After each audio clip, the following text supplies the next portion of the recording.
People sometimes ask me what it's like being a park ranger. I have to admit, it's a dream job for the most part.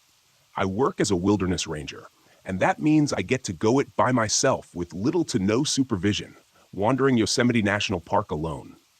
I look for ways to restore nature to its proper state. I try to keep the park looking the way it's supposed to, pristine and beautiful, just the way it has been since long before humans were around to be disruptive. If you asked me what I was looking for, I'd be hard-pressed to say it out loud. I just know when I see it. The telltale signs of human activity, which indicate a camping party has visited an area recently. People will often rearrange logs, rocks, or a fire pit. They'll leave trash laying around, half-burnt sticks used for roasting marshmallows, and other signs of their presence scattered about. Hand-dug latrines, holes filled with cigarette butts, and all sorts of crude words and phrases carved into trees. I've seen things that make my eyes water.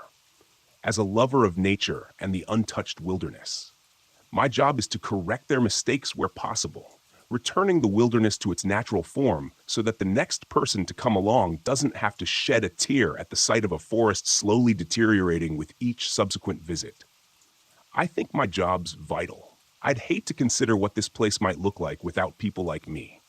But every once in a while, even someone as experienced as me can make a mistake, and that's exactly what happened.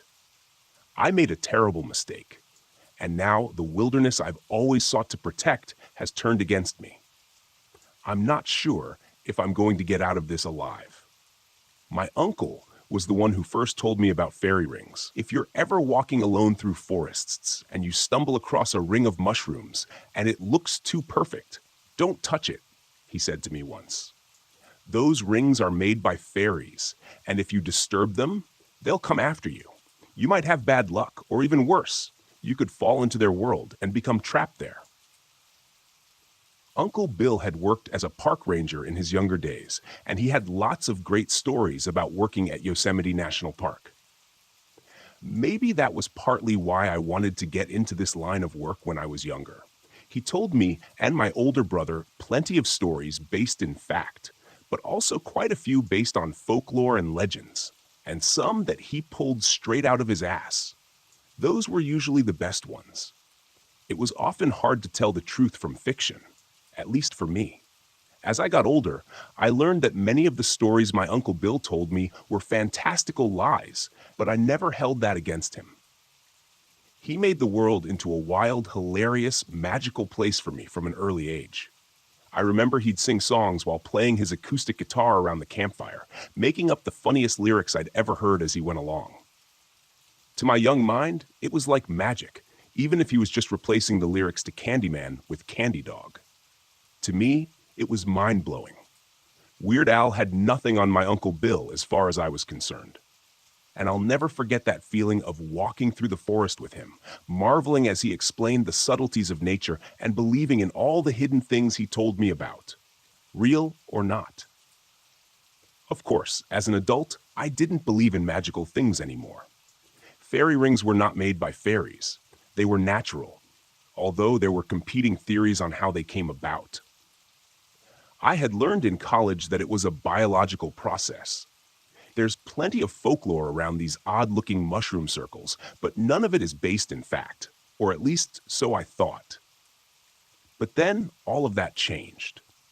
Recently, I came across a ring of mushrooms in the forest. It looked too perfect and organized. In the back of my mind, I recalled the advice from my uncle, but I no longer took it seriously. I reminded myself that he'd always loved to tell me tales of magical, fantastical things. That didn't mean they were true, though. Once, when I was a small child and we were canoeing, I was getting tired and wanted to go back. He told me that if we just kept going on this particular lake, there was a Kentucky Fried Chicken just up ahead. I pretended not to believe him, but a little piece of 8-year-old me had been genuinely curious if we would find the Colonel and his secret blend of herbs and spices located on a floating restaurant dock just around the next bend. Even though I didn't believe this ring of mushrooms was made by fairies, I didn't want to disturb it. It looked surreal and beautiful, all the way out here in the middle of the forest. I just stood and admired it for several long moments. A sound came from behind me, startling me, and I spun around to see a deer in the woods just a little ways away. For some reason, I decided to take a picture of it and set my backpack down to get out my phone. I was looking down as I unzipped the bag, and when I looked back up again, I was shocked. The deer was just a few feet away now, standing right in front of me. I backed up instinctively and felt the large mushrooms crush underfoot as I did so. The deer reared up on its hind legs for a second, then turned around and disappeared into the forest again. My heart beating too fast, I looked down. The once complete circle of mushrooms was now a lazy arc with a mashed up pile of brown mush at one end. "Shit," I said out loud, looking down at the gunk on my boot heel. I scraped the mush off my shoe on a nearby rock, feeling suddenly nervous for reasons I couldn't understand. Why did I feel like I had broken some law? Like I had just grievously injured an innocent person? I hated disturbing nature in any way, hence my chosen profession. So I chalked it up to a feeling of guilt for trampling a beautiful ring of mushrooms. Looking around the forest, I tried to ignore the feeling that there were eyes watching me. Was Mother Nature silently judging me from all around? Or was that just my imagination? "Sorry, fairies," I muttered, picking up my backpack and moving on from the circle of mushrooms that was now a horseshoe and a brown splatter on one end. I started moving again and looked up to see a storm was rolling in. There wasn't one predicted, but the weather around this area could be random at times, and it wasn't the first time the meteorologists had been wrong. I figured I should start heading back toward the ranger station, so I turned around to go back the way I had come. There was no trail in this part of the forest.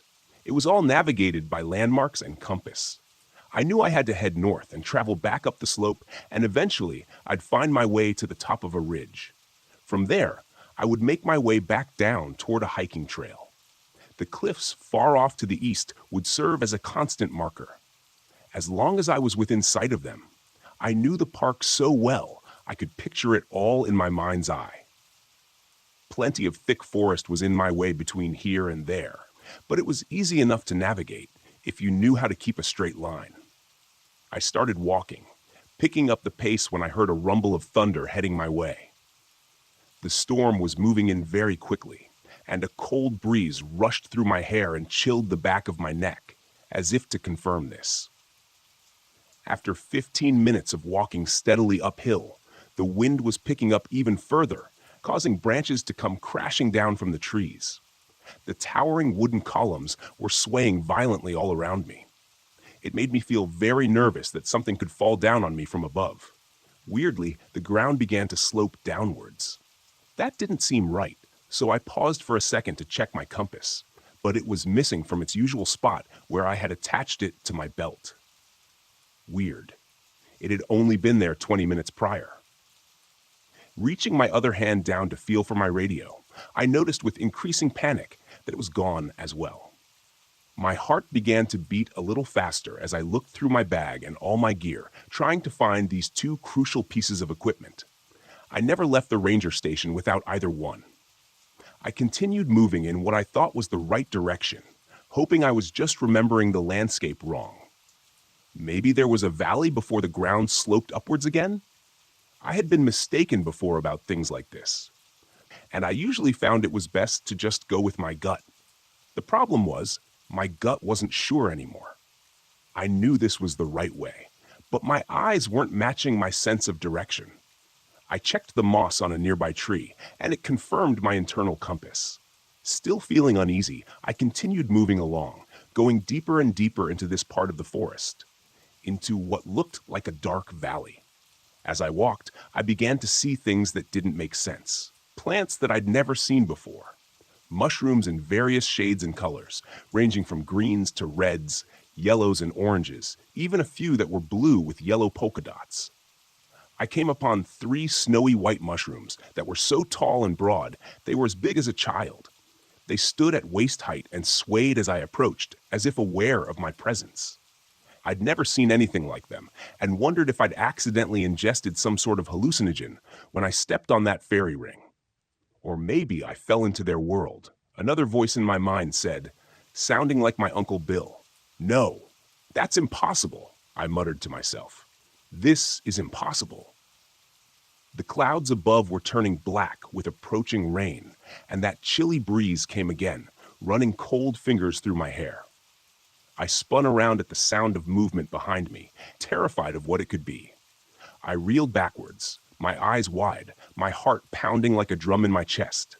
There was no one behind me, but something was very different. The trees had moved. Several large firs were now blocking my way completely, standing next to each other in a way that did not even remotely resemble the ways in which trees grow. They were shoulder to shoulder, with no room for root growth or for light to come through. It occurred to me after several minutes that there was only one thing that could have happened. The trees were moving. They were alive, and they were surrounding me, cutting off my escape. I spun around and ducked away from the huge white swaying mushrooms as they swiveled, their huge caps turning like heads to watch me go. My legs feeling like jelly, I began to run, faster than I'd ever run before, racing through the forest, going deeper and deeper into this dark, uncanny valley. Birds called from the trees above, their songs unfamiliar and strange. I began to see flowers and other plants that seemed to be watching me as well, just like the mushrooms in the trees.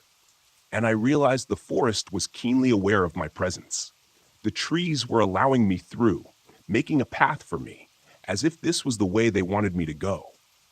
I didn't know where I was running to, just that I needed to get away from those moving trees and the mushrooms that seemed to be watching me. But things were only getting stranger as I moved deeper into the forest.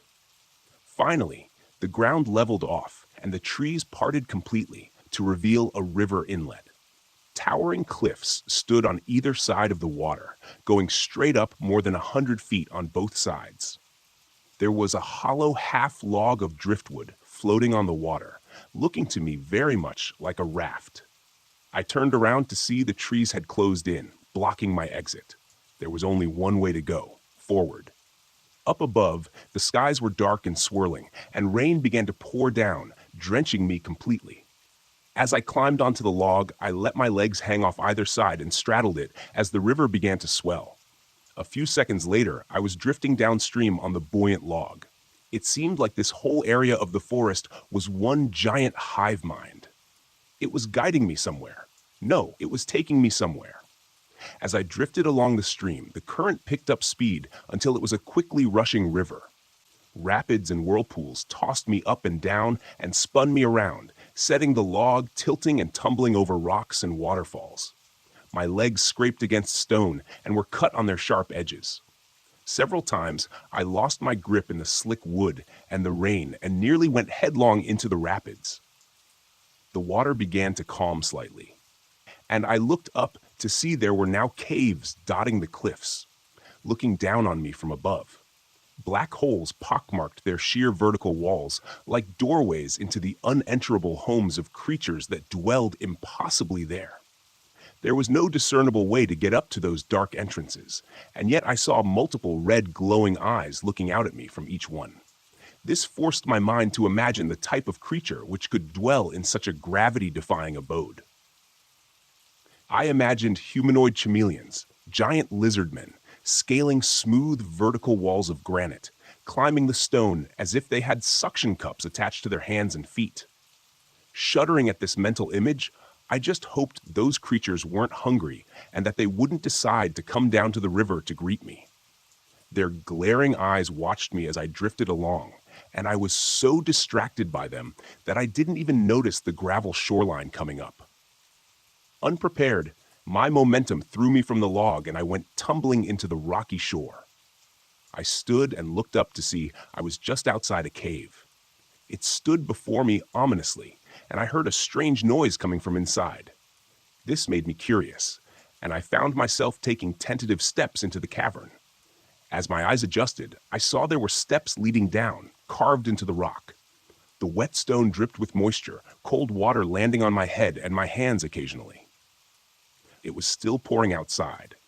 It was nice to be out of the rain, although I was still more than a little frightened. "They'll want your eye," a voice said from the shadows, causing me to jump. "Who's there?" I yelled.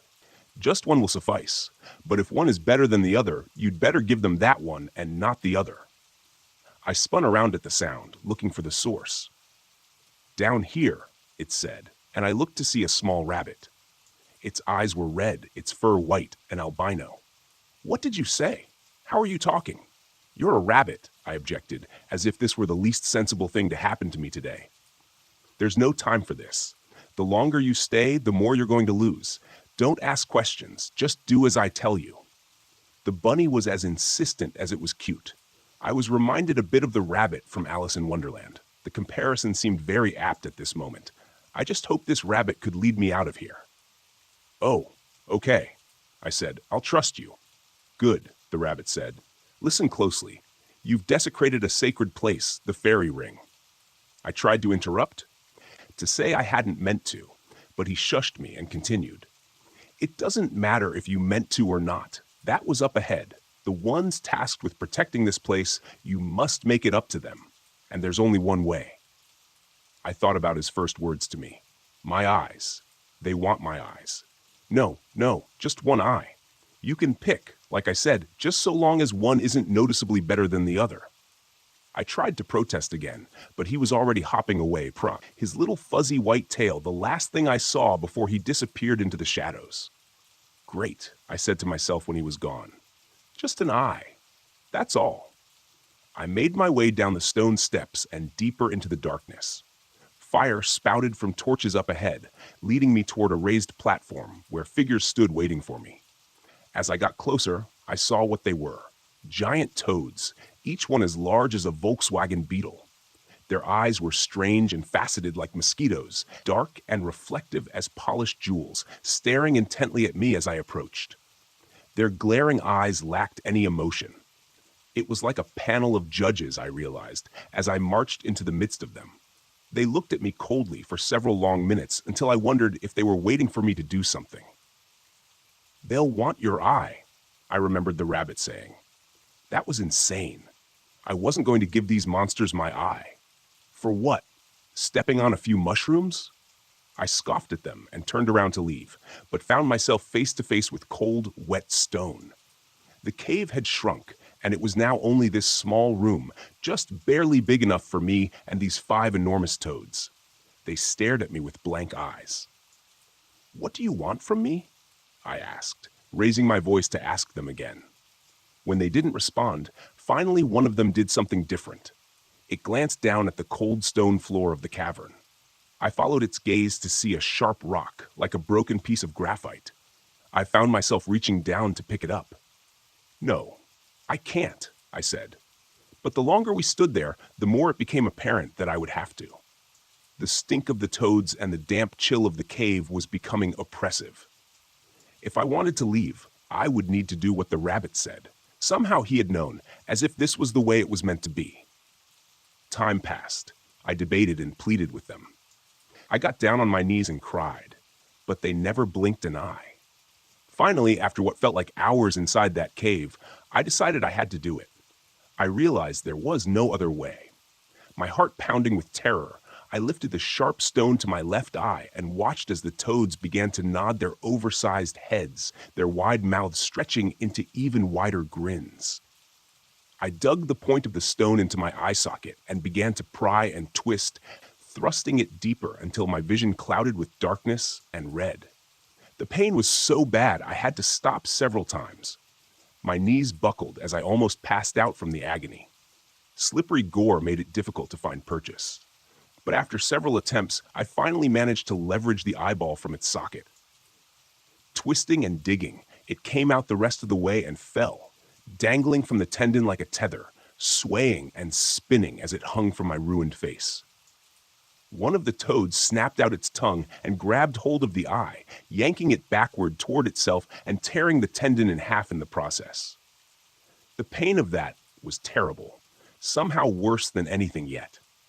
Gasping for breath, I dropped the blood-slick stone to the floor of the cavern, bending over at the waist, trying to keep my lunch down. I felt queasy and sick about what I had just done, a terrible feeling blowing up inside of me that I was now broken, that I had just lost some essential part of myself, like when you lose an adult tooth or sever a finger with a table saw. I was not going to get that eye back. It was gone forever, and was now being digested in the belly of a great mythological toad. I blinked my one remaining eye, and when I opened it again, I was standing back in the forest with my boot in a puddle of squashed mushrooms. The fairy ring. I was standing half inside and half outside of it. I took my foot out of the circle, feeling the warmth of blood running down my face from my missing eye. Looking up at the sky, I saw it was clear and blue, with no indication of the storm I had witnessed earlier. There were no more dark clouds, no more crashes of thunder. It was as if the whole thing had been a daydream, if not for the fact that I was missing my eye. I had no doubt that it was necessary for me to leave that place. If I hadn't done what I did, that other world would not have let me go. If not for the rabbit and his advice, I never would have escaped. I made my way back to the ranger station. This time, the hill sloped upward the whole way, just as expected. At the top, there was a ridge with cliffs in the distance, guiding my way back home. When I got back to the ranger station, there was only one little problem. My boss acted like I didn't exist. At first, I thought he was upset with me for some reason. I tried to talk to him calmly, but eventually resorted to yelling and screaming in his face. Nothing I did seemed to make a difference. It's like I was invisible to him. My other coworkers, my friends, and my family, none of them could see me anymore either. I've gone to see everyone I know, and they all act like I'm a ghost, like I never even existed. My landlord moved my things out of my apartment, put new locks on the door. Ever since that trip to the fairy world, or whatever that place was, I'm invisible to everyone. I'm a ghost. I can still use my phone, at least until it gets shut off for non-payment. So I've been doing some research on fairy rings in particular. From what I've learned, there are lots of legends and myths surrounding them. But one caught my attention. Some say that if you wander into a fairy ring, you'll be transported to another world, and that you can only escape by giving up an eye to the guardians of that world. The guardians look like giant toads with the eyes of insects.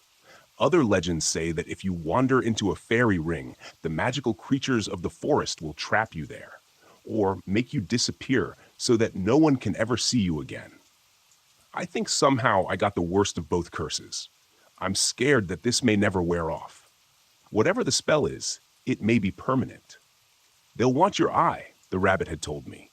Just one will suffice, but if one is better than the other, you'd best give them that one and not the other. My left eye has always been a little worse. I was so used to it, I'd forgotten. It completely slipped my mind that my contact lens prescription was just a little bit stronger on that side. I wonder if somehow the toads knew. I'm going back out to the forest to try to make another deal with them. I'll give them anything, even if it's my other eye. I'd rather be blind than invisible. You have no idea what this is like. It's worse than death. I just hope I can find my way back to the fairy world, and then back out of the forest again. I'm leaving now, after typing this out. If you don't hear from me, you'll know where I am. I have a funny feeling I'll be missing both eyes pretty soon. But I'm okay with it. I have peace with nature, and nature has a piece of me.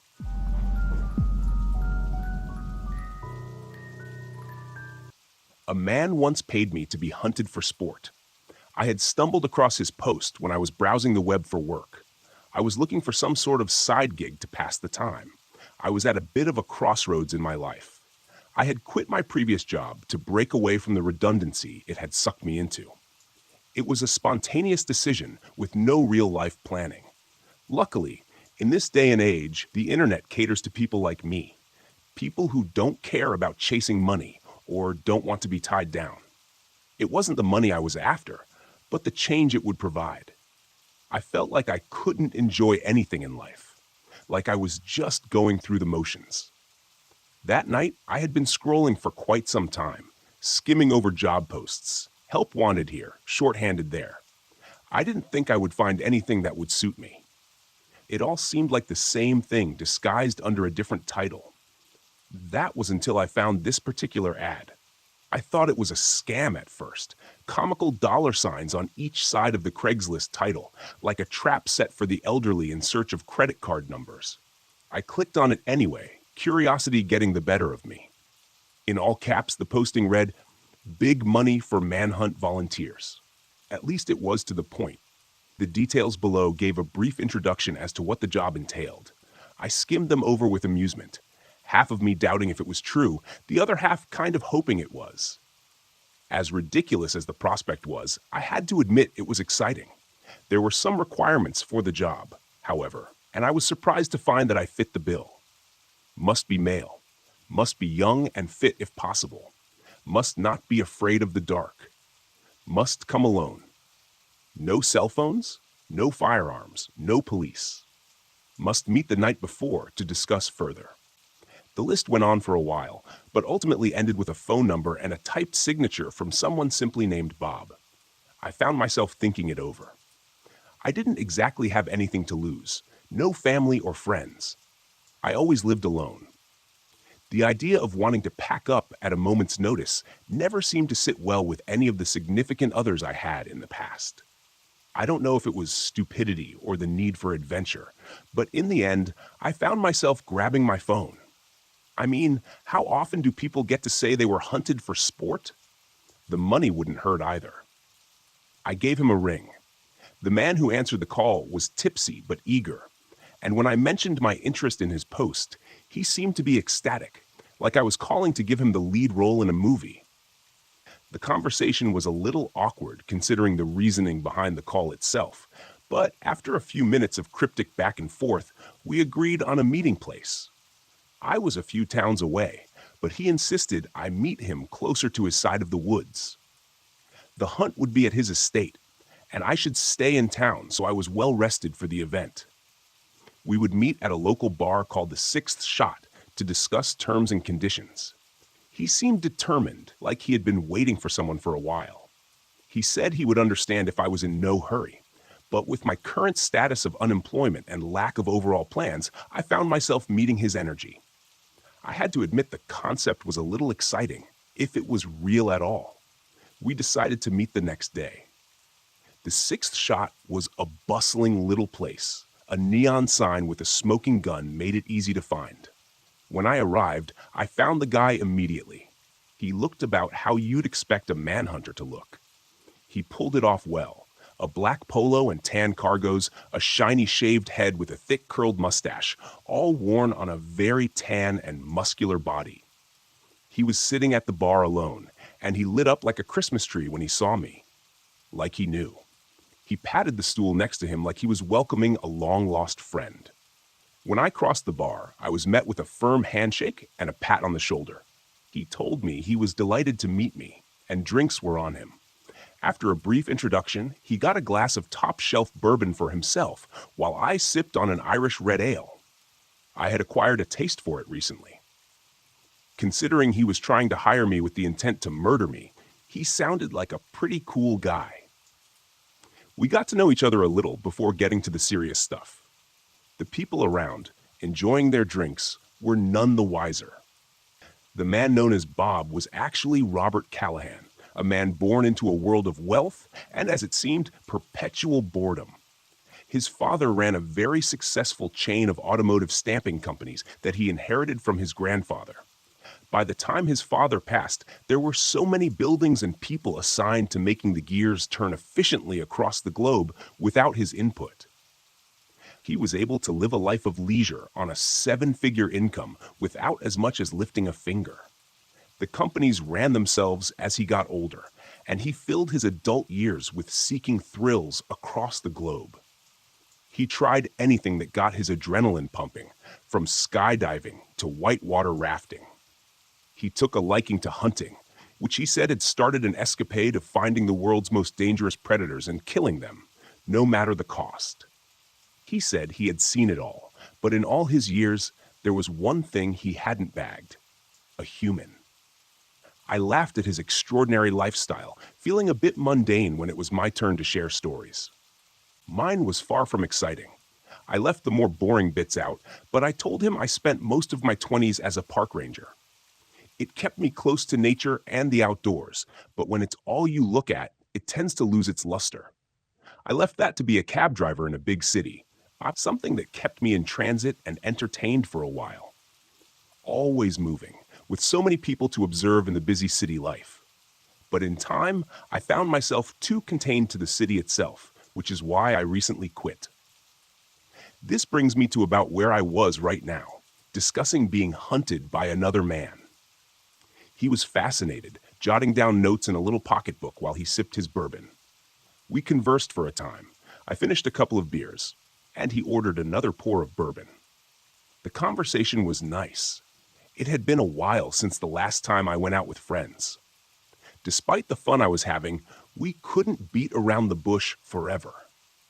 When it came time to discuss the actual terms of our agreement, his face turned serious. I would be paid $5,000 tonight. Granted, I still wanted to go through with it. He said this would help me settle accounts before the event. He said he owned a mansion outside of town with over 30 acres of forest land. He was outside city limits. His nearest neighbor was 6 miles away. No one would hear screams or gunshots. We would start tomorrow night. I was supposed to get to his estate at 10 p.m. After my arrival, I would get 15 minutes to head into the forest as a head start. He explained when the 15 minutes were up, he would promptly signal with a flare. If I had any second thoughts, I needed to address them and withdraw from the woods before the signal. If I was still in the woods when the flare went off, I would be shot on sight. He said I would be paid $10,000 an hour if I survived. The hunt would go on until dawn, and if I was still alive come daybreak, I would be free. He would be armed with a hunting rifle and a combat knife. I would be armed with my wits. It was evident it wasn't in his plans for me to survive. But that was something I had already come to terms with. He studied my face when he said these things, perhaps trying to gauge my reaction. I tried my best to play it cool, despite being a little nervous. "Does any of this bother you?" he eventually asked, downing the last of his drink. "No, not really. I've always just tried to go with the flow. Doing that made me stumble upon your offer. Maybe if I get out and live a little, it'll encourage me to settle down for a bit more. That is, if I make it out alive." I winked, and we both had a laugh. "You're a riot. If I wasn't trying to kill you, I think we'd be pretty good friends." After all the details were ironed out, he paid the tab, and it was time for us to take our leave. We shook on it before going our separate ways. He was excited for the next day, a pep in his step carrying him to his obnoxiously lifted truck. He burned out as he left, almost rear-ending a Buick as he left the parking lot. I watched him go, feeling oddly serene in the cool night air. It was hard to describe. There was no one waiting for me to come back, no one to give me a courtesy call if I didn't show up. I didn't know if it was the thrill of the challenge or the drastic break in monotony. I spent my life trying not to be a creature of habit. Maybe this would be the last shift off course, or maybe tomorrow I would die and not have to worry about it anymore. With the moon shining bright and the cool breeze on my neck, I decided I would take a walk before sleeping in my car for the night. It might be my last time to enjoy a night like this. The next day, I woke in the backseat of my car, feeling oddly rejuvenated despite my choice of bed for the night. Through the blinding afternoon rays, I found my phone and checked my bank account. He was a man of his word. The $5,000 had been wired as promised. I decided I would go into town, indulge in some of the local variety, and find a place to shower before meeting Robert at the estate. I climbed into the front seat and left the parking lot on my way into town. I called my landlord and canceled my lease. I was already living in and out of boxes, and my lease was month to month, so I wouldn't exactly be missed. After getting something to eat, I called and canceled all my utility accounts, electricity, internet, stuff like that. I had already put in my resignation at the cab company. There wasn't really any ties to my life at my apartment. I would either survive till dawn and get the biggest payday of my life, or not have to worry about the next step if I failed. Either way, this was the end of the current chapter of my life. After spending the day driving around town, I found myself heading over to Robert's property. The sun was already making its way into the horizon. His driveway was long and winding, leading to a gigantic house that looked like the surrounding forest was trying to swallow it. When I pulled up, it was already almost dark. A butler greeted me at the mansion, an old man carrying a silver tray covered in a soft cloth. He opened the car door and let me out, introducing himself only as Charles. "I will be taking your belongings now," he said. "If you don't make it out, they'll be destroyed at sunrise." He held out the tray. "Of course," I said, handing over my phone, wallet, and keys. After placing them on the tray, he offered a smile. "Would you like a refreshment before heading in? Mr. Callahan's staff will accommodate you before heading into the forest. He truly appreciates you answering his ad." "I'm fine. Thank you. I guess I'd rather just get to it," I said, wiping my sweaty palms on my jeans. "Of course. If you'll just follow me, it's right this way." He gestured for me to follow him. Charles escorted me through the house. The inside was furnished top to bottom with luxurious wooden furniture, bearskin rugs, chandeliers made of gold, and paintings from the Renaissance era. The estate was definitely worth a fortune. We passed by a trophy room filled wall to wall with mounts of animals from across the globe. They seemed to stare with their glass eyes, following us as we made our way through. Charles made no effort to engage in conversation, and neither did I. The other end of the mansion consisted of a large patio waiting for us. There was Robert, who seemed to be preparing for a little hunt. He was running a large combat knife over a whetstone slowly and methodically as we approached. Propped up next to him was a rifle, the bolt pulled back, several cartridges laid out on the glass table next to it, and the flare gun. "The time is approaching," said Charles, and Robert nodded. He wiped the blade off and sheathed it on his belt. I looked at his loadout on the table, starting to feel sick to my stomach. This was seriously happening. Now that I was here and seeing him fully prepared, I couldn't help but feel like I was in over my head. Robert stood and grabbed his rifle. He picked up each .308 cartridge and loaded them slowly, one at a time, until it was full. He racked the bolt forward, slung the rifle on his shoulder, and grabbed the flare gun. 15 minutes. Then flare, he said. "Having second thoughts?" he asked, twirling the flare gun on his finger. "No, not really," I said, making my way off the patio. I wasn't exactly sure what to say in a situation like this, so I figured it was best just to get going. "Excellent. I'll see you on the other side," he saluted me, and Charles gave me a nod. I turned and left the patio, making my way into the woods.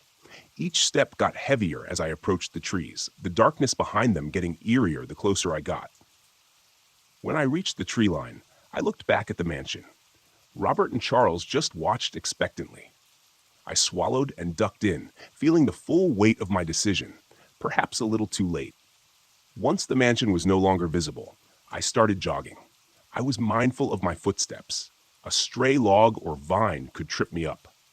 During my time as a park ranger, I spent dozens of hours hiking trails.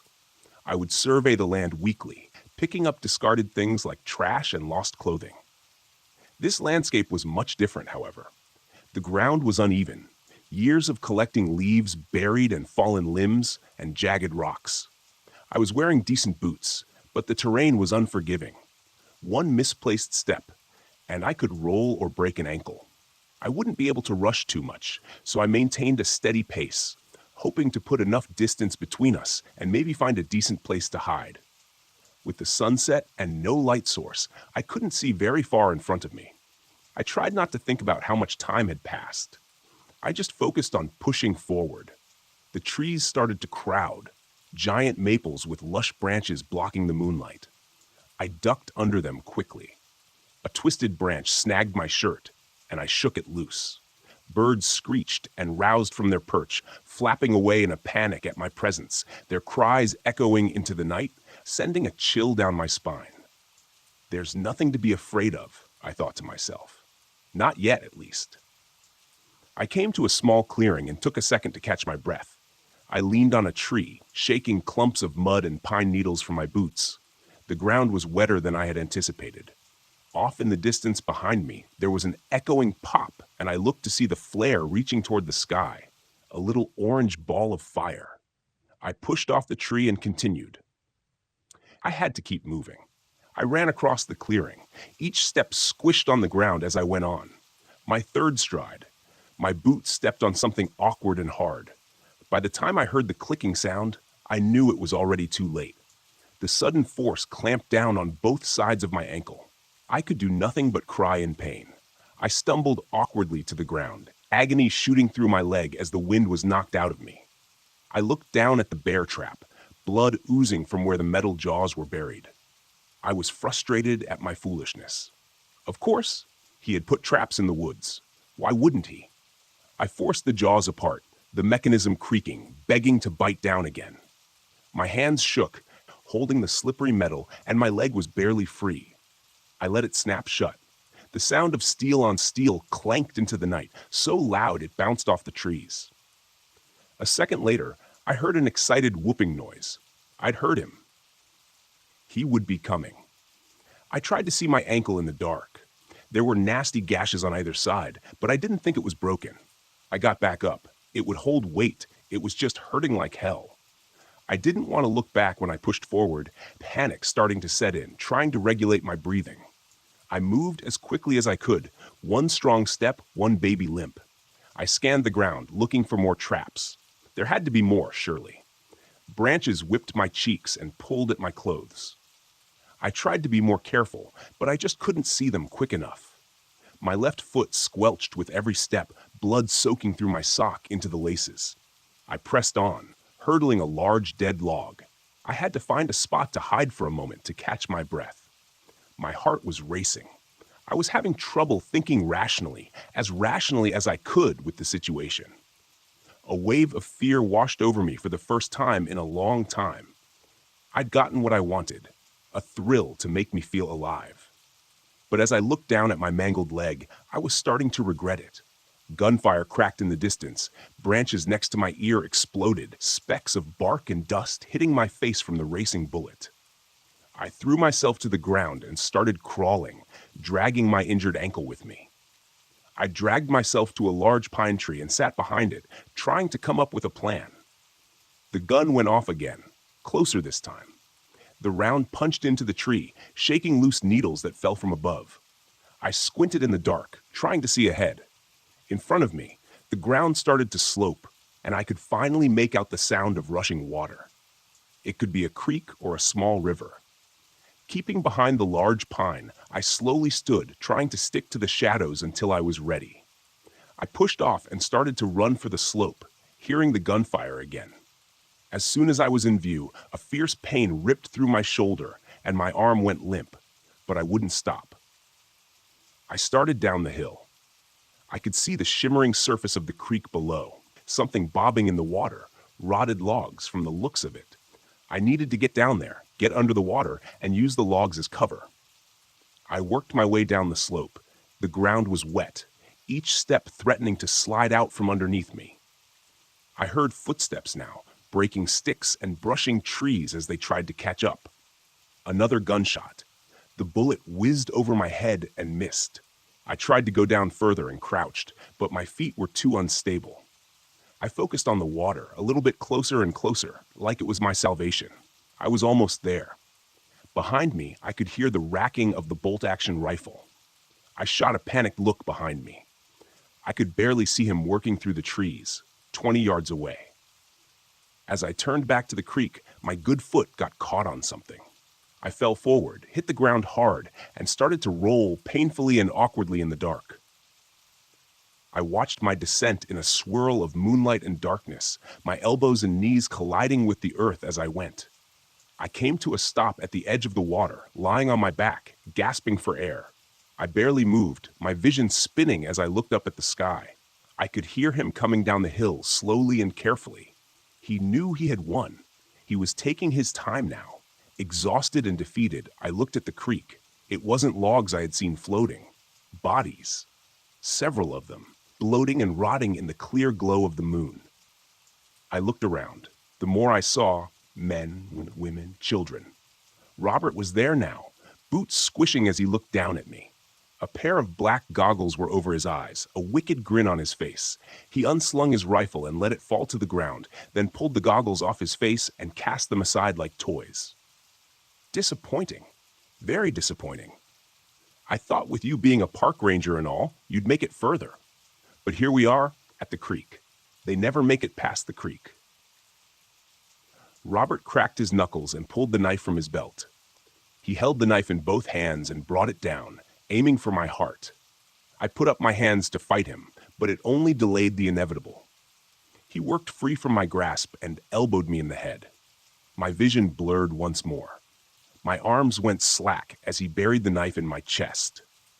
My lung collapsed as the blade went in, and with a grunt, he pulled the blade down, separating my torso down the middle in a nasty gushing mess. Satisfied, he got up and left me there to die. I tried to talk, but it all came out as gurgled whispers. What was that?" he mocked, and he knelt to hear me. With the last of my breath, I spoke my final 2 words, just loud enough for him to hear. Involuntary screams came next, loud and shrill, broken vocal cords shouting in a mixture of barking and screeching. With both hands, I pulled the large incision, yanking the flesh apart in a spray of blood and disintegrating organs. His reaction was the same as all others before him, a look of pure irrational fear. My thin, inky black limbs burst from the gaping wound in my torso. I was on him in an instant, slashing the knife away and digging my nails into his flesh. I ripped his shirt like paper and separated his chest just like he did to me, my piercing screeches ringing into the night until I burrowed so deep they could no longer be heard. He thrashed and oozed from every orifice as he made room for me, just as the cab driver did, and the park ranger before him. I ate and wriggled as he expired, worming and digging my tiny frame to each limb like a suit. When the fit was just right, I stood up and cracked my knuckles. I looked at my reflection in the water, running a hand over my new face to feel the fit. Better than the last one, for sure. I took my time going back to the estate, making sure my walk was just right and everything was in place. The hours passed as I settled in, feeling more and more at home as I worked the joints and muscles. At daybreak, I emerged from the tree line to find Charles on the patio waiting. He came to greet me immediately. "Sir, this one had you out all night. Was this one better than the others? Can I get you something to drink?" "Oh, much better than the last," I replied. "A bourbon, if you will."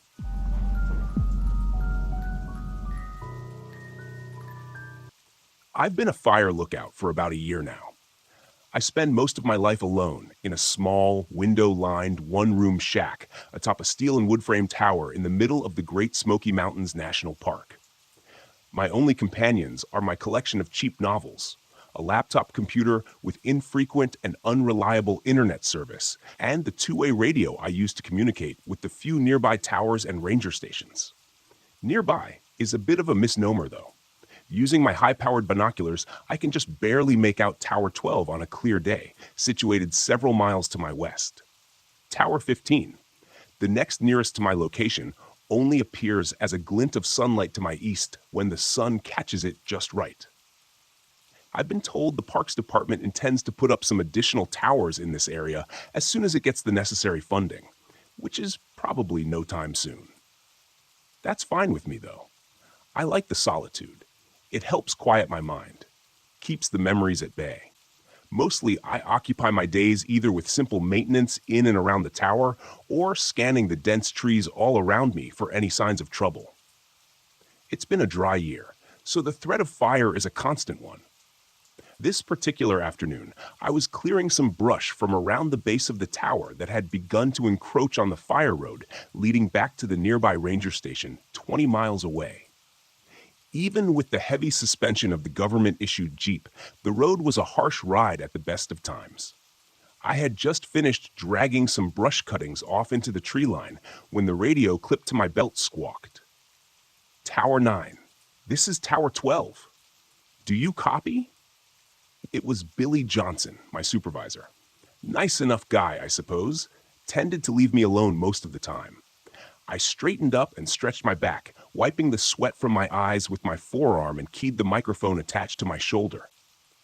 Go for Tower 9, I replied as I replaced the shears and bow saw into the small storage shed near the base of the stairs. John, do you have eyes on a bit of smoke north of your position?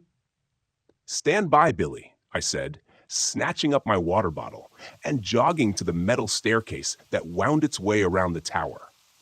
I didn't bother locking the 8-foot chain link fence surrounding my little compound.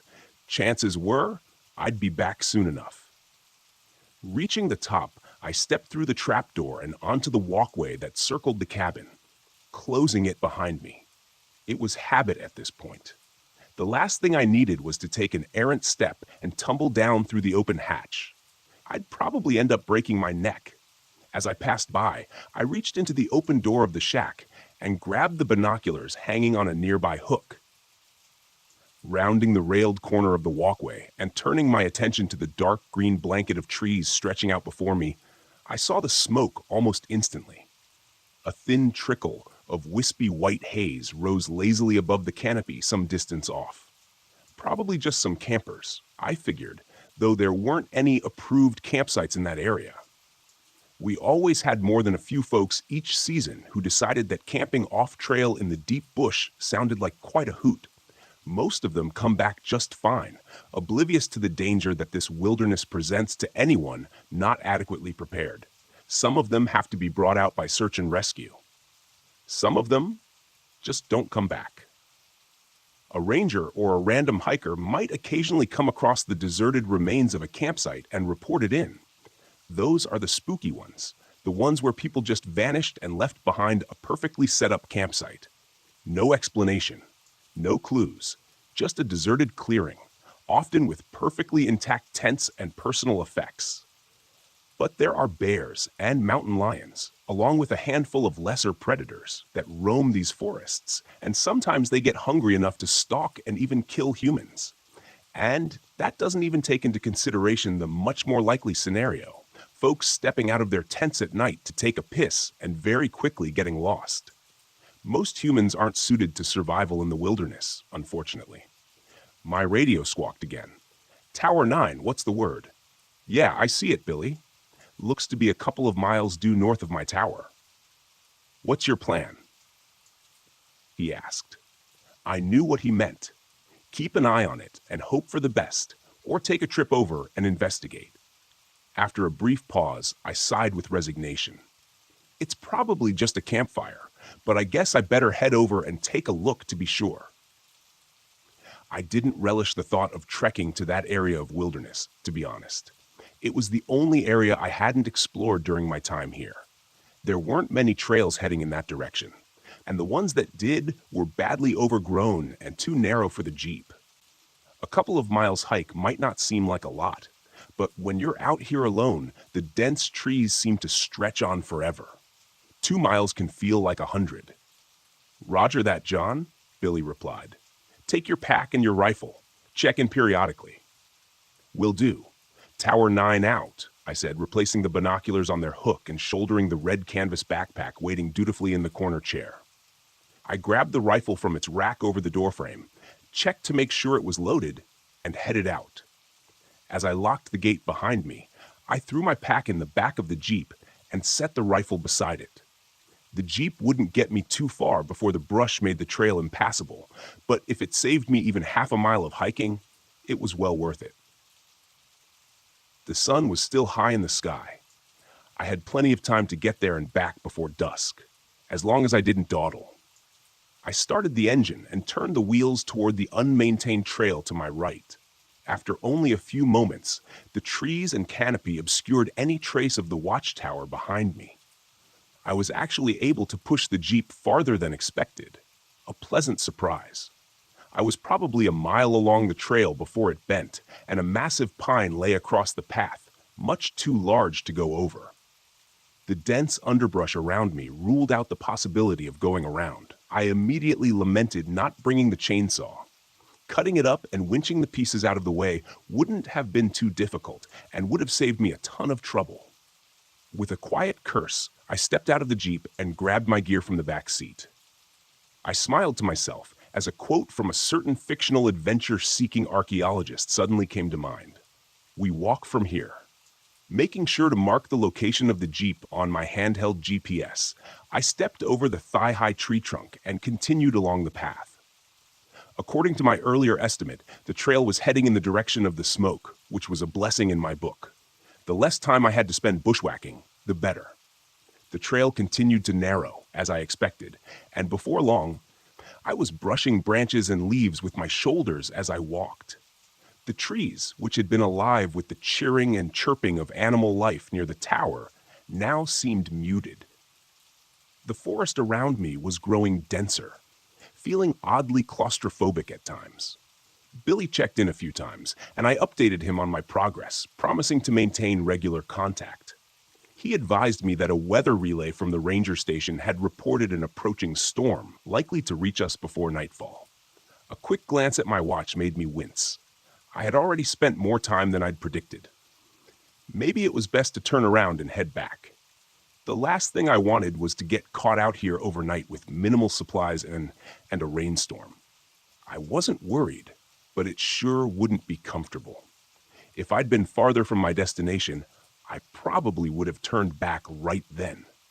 I wish I had. Within another 20 minutes, however, I smelled the faint scent of a wood fire. Not strong, but definitely there. I was even more certain of what I'd find when I reached them. When I stepped out of the now almost non-existent trail, I found myself in a sparsely treed area amidst a dozen or so wooden shacks, and I halted in surprise. I had reached the base of a hilly rise covered in heavy forest, and these old, forgotten cabins looked like they had belonged to some sort of small settlement. Perhaps an old logging camp, I thought. I didn't know this place even existed, and made a mental note to research it when I got back to my tower. I keyed the microphone. "Tower 12, this is John. Do you copy?" Billy replied, his voice staticky and distant. "Hey, John, Tower 12, what's your status?" I frowned and looked around at the towering trees all around me. I suppose I was asking more out of the portable radio than was reasonable.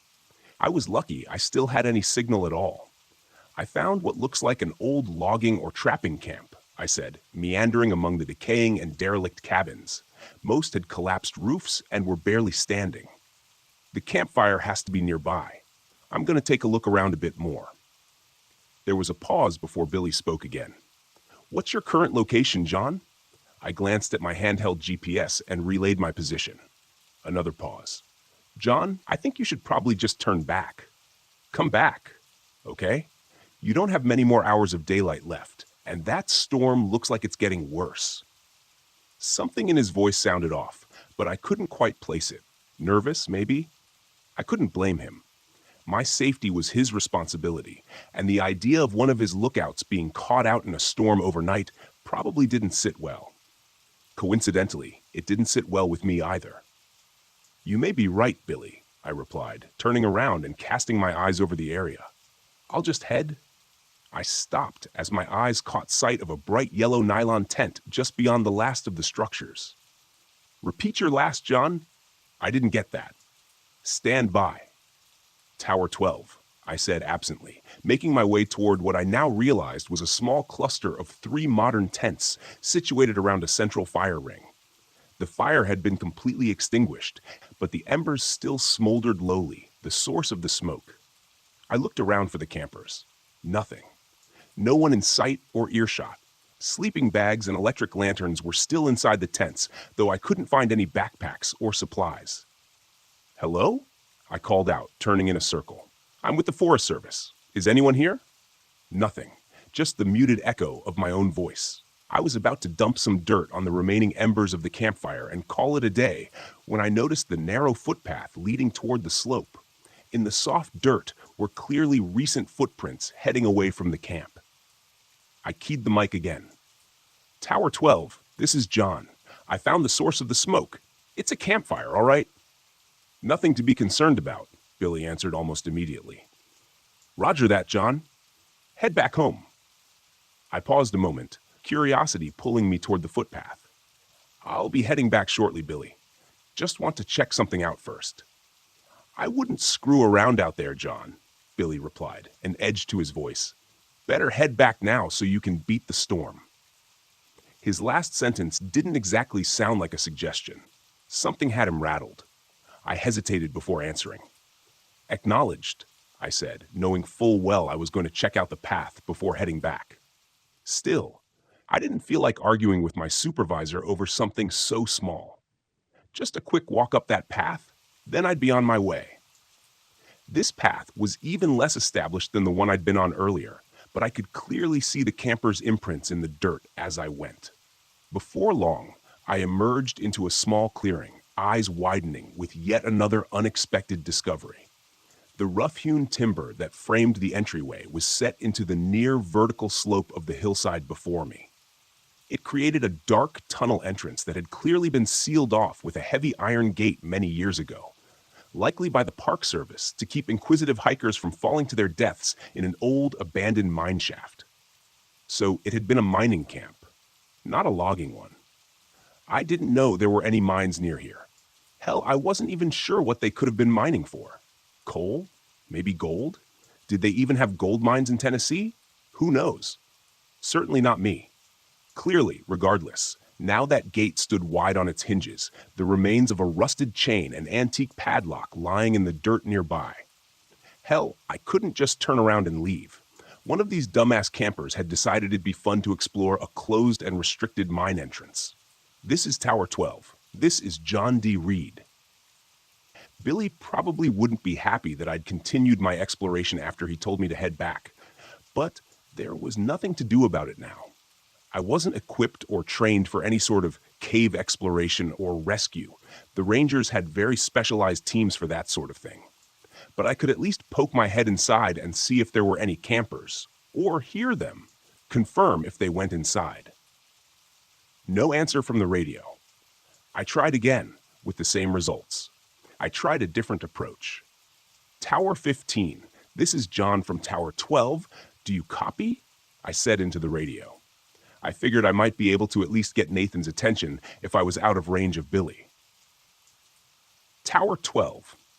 There was a burst of static that sounded like it might have contained the hint of a human voice, but it was too distorted and distant to make anything out. There was only a moment of indecision before I made up my mind. I knew it was reckless going into the mine, especially when my supervisor believed I was currently on my way back to the tower.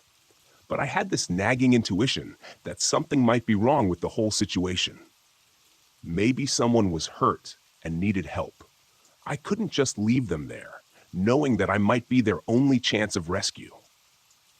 In retrospect, I should have turned back and called it in to the ranger station. They could have mobilized the search and rescue teams that specialized in cave rescues. I should have. But I didn't. I pulled my powerful LED flashlight from my pack, turned it on, and headed into the pitch-black darkness of the mine entrance. The walls and floor had been smoothly carved many years ago, which made my footing uneventful, and the tunnel itself was mostly a straight shot. Several times during the first few minutes, I turned back to watch the bright square of daylight at the entrance gradually shrink to a pinpoint of light. By the time I'd taken the first dogleg turn of the tunnel, I was in complete darkness. It was a very strange feeling, oppressive almost. At one point, I turned off my flashlight experimentally, but after only a few seconds, I quickly flicked it back on. In that short time, my heart had been pounding in my chest, and some primal fear had begun growing inside me. It took a moment to calm myself. The darkness was absolute. It was almost as if you could feel it pressing in on you. My footsteps seemed much louder than they should have on the dirt floor, and the air was growing cold and damp the further I went. After another 100 feet or so, the smoothly carved tunnel ended abruptly in a wall of rubble. I couldn't tell if it was a cave-in at some point, or if this was simply where the miners stopped digging and hadn't bothered to remove the debris. But either way, it certainly appeared to be the end of the line. And then I saw it. I almost missed it because of the way the light and shadows played over the head-sized rocks strewn before me. But when I looked closer, I realized I was looking at a ragged hole in the wall. It was only 5 feet across or so, and definitely didn't look like the deliberate formation of the tunnel I was standing in now. It almost looked like the miners had broken into a natural void of some sort. Interesting. But there was no way in hell I was going in there. I was definitely not trained or outfitted for any sort of spelunking trip, and it didn't seem the sort of thing suited to the learn-as-you-go method. Just as I was turning back to make my way out of the mine, I heard the distant sound of voices echoing from the opening in the stone wall. The sound was faint, and may have just been my imagination, but I didn't think so. "Hello?" I called, pressing my face into the black abyss of the hole. "Can you hear me? I'm with the Park Service. I'm here to help you." Nothing. The air from beyond the breach was cold and smelled stale. Old. Wrong. It felt as if I didn't belong here. None of us did. There was a long moment of unbroken silence, and then I heard a voice again. Closer this time. "Did you hear that?" it said, presumably to a companion. It sounded like a young woman, nervous, uncertain. "Hello? Someone there?" That settled it for me. I carefully crawled through the opening into the space beyond. Shining my light around, I found myself in a small natural chamber, maybe 30 feet across, with an uneven ceiling of jagged rock that barely cleared my head. The first thing that caught my attention was the cracked lantern lying on the ground. It looked old. Very old. Maybe 100 years or more. A thick layer of grime and age covered its soot-blackened surface, and the glass was thick and uneven. Beside the askew lantern was a small leather-bound book, partially buried in the dirt and dust, with a moldering leather strap securing it closed. It looked like a journal. And without a thought, I tucked it into my backpack. Raising my light back up, scanning around the room. "Hello?" I called again. I didn't hear the voices anymore, but the narrow beam of my flashlight illuminated another tunnel in the far corner of this room, mired in darkness. "Can you hear me?" Once again, I got that feeling that something wasn't right. Then the voice came again. Closer this time. "Did you hear that? Hello? Is someone in here?" she asked, her voice trembling with apprehension. I hesitated, frowning. Something didn't seem right about the voice, but I couldn't put my finger on it. Before I could summon my words to respond, another voice called out. This time, it was clear. The voice of a young man. "We can hear you moving around in there. Please help us. We're lost, and our friend is hurt." "Hear me moving around in there?" I was shouting to them. I sure as hell wasn't trying to hide. Could they not hear me for some reason? I stepped forward to the secondary tunnel and raised my voice again. "I'm with the Forest Service." It was then, when I reached out to steady myself against the wall of the tunnel entrance, that my hand met something wet, and I recoiled in disgust, thinking I had just grabbed a handful of some subterranean slime. When I shone my light on it, however, it became very clear the reality was far worse. Blood. I stepped back, trying to keep the panic that was fighting to take control of my rationality at bay. I needed to keep a level head, for now. Panning my light around, I saw an astonishing amount of blood painting the wall and floor in front of me. Somebody had definitely been hurt, and badly. With blood loss like this, I wasn't sure I'd be able to stabilize them long enough to get rescue in here. What the hell happened here? And why did the hikers continue into the cave after one of them was injured this badly? Unless they lost their light and got turned around, there was no way for them to get lost. There hadn't been any branches to this tunnel since I first entered. All they had to do was turn around and walk until they saw daylight. The man's voice called again, colored with the unmistakable tinge of fear. "What the hell is that? Hurry up, Becky. Take my hand." He seemed to be getting closer, at least if I could guide them to my voice. Maybe I could get them out of here. Get to higher ground. Radio for rescue evac. They had a helicopter permanently stationed at the main ranger station. It could be here in 20 minutes if I was able to reach them. The woman's voice came again, and this time I froze. "Did you hear that? Hello? Is someone in here?" All at once, it hit me. The indescribable unease I had been mostly successful in repressing now fought back with renewed vigor.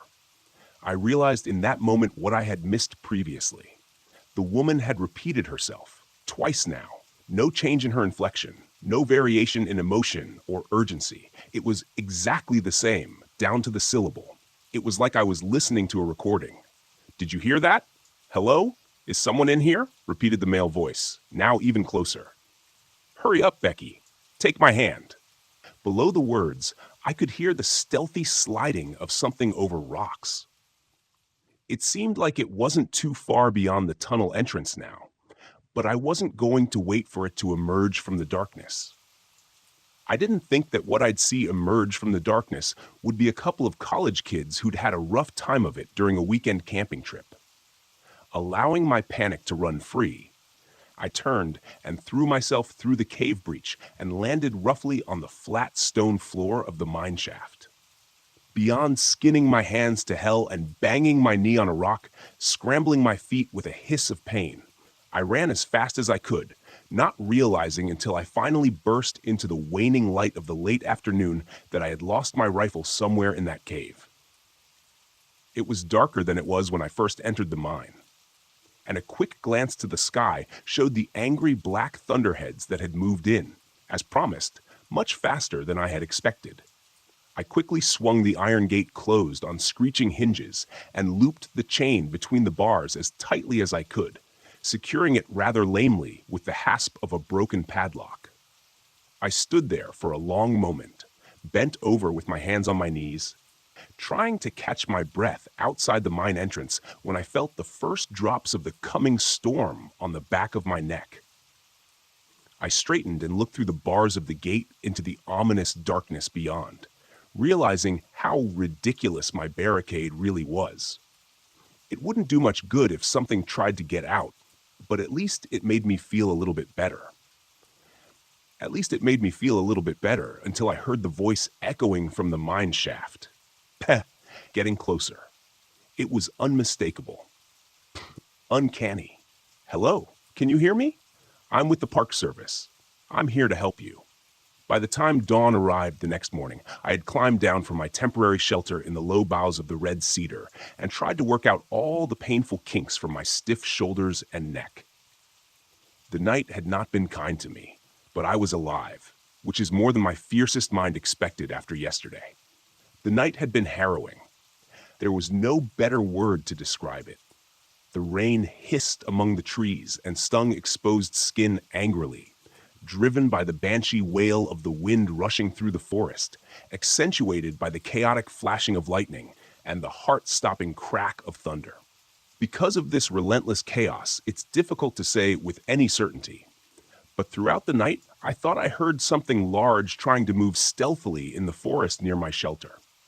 I say, trying, because it felt like whatever stalked through the underbrush was more at home in the unnatural, Stygian gloom of a cave than under the watchful eyes of nature. Of course, it could just as easily have been my imagination.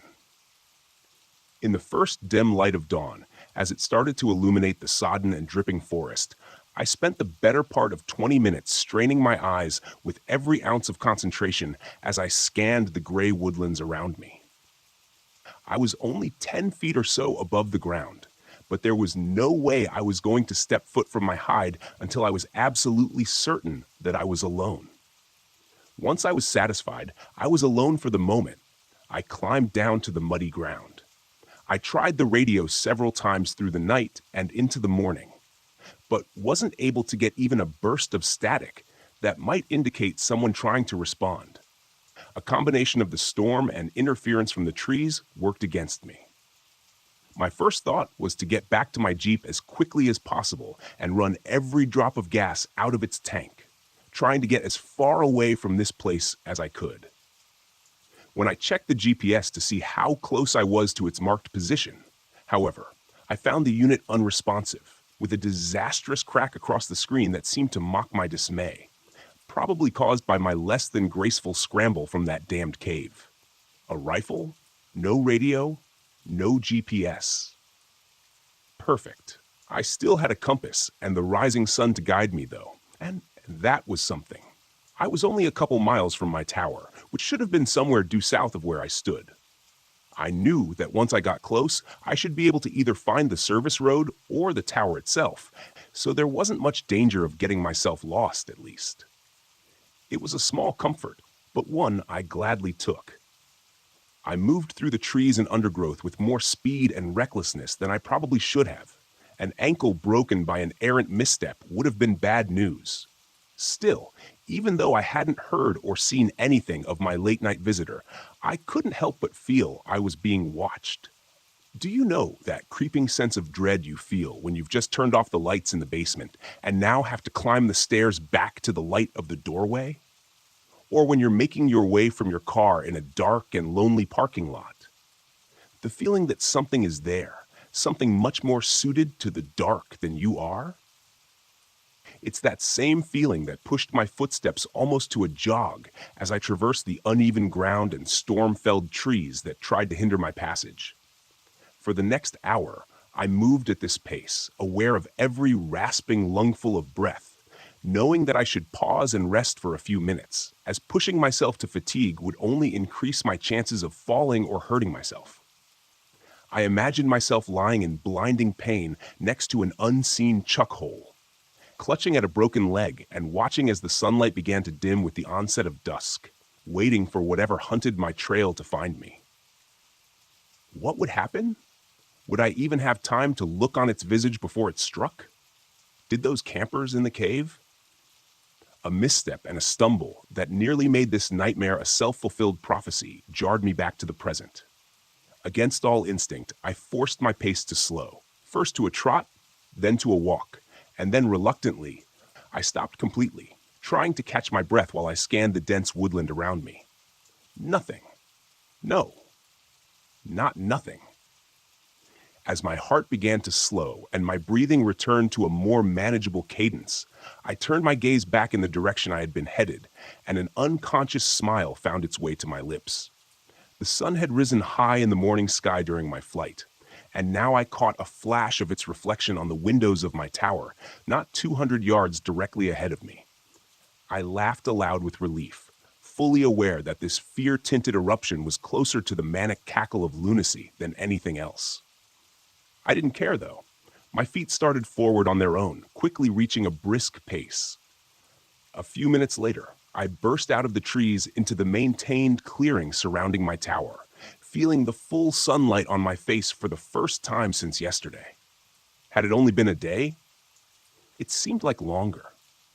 I was so filled with relief that I didn't even register the fact that the forestry department Jeep sat parked near my fenced-in tower until I started entering the combination into the gate lock. The faded white 12 emblazoned on the corner of the windshield told me that it was Billy's Jeep, which wasn't much of a surprise.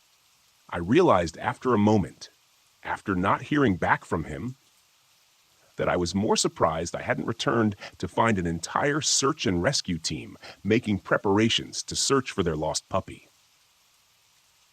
I punched the 4-digit code into the mechanical combination lock on the gate and stepped through, making sure to close and lock it behind me. I stood there for a moment, staring through the tall chain-link fence at the dense tree line, wondering if something waited just out of sight in the shadows, staring back at me with hungry anticipation. I shook off the sudden chill as best as I could and made my way quickly to the staircase, taking the steps 2 at a time.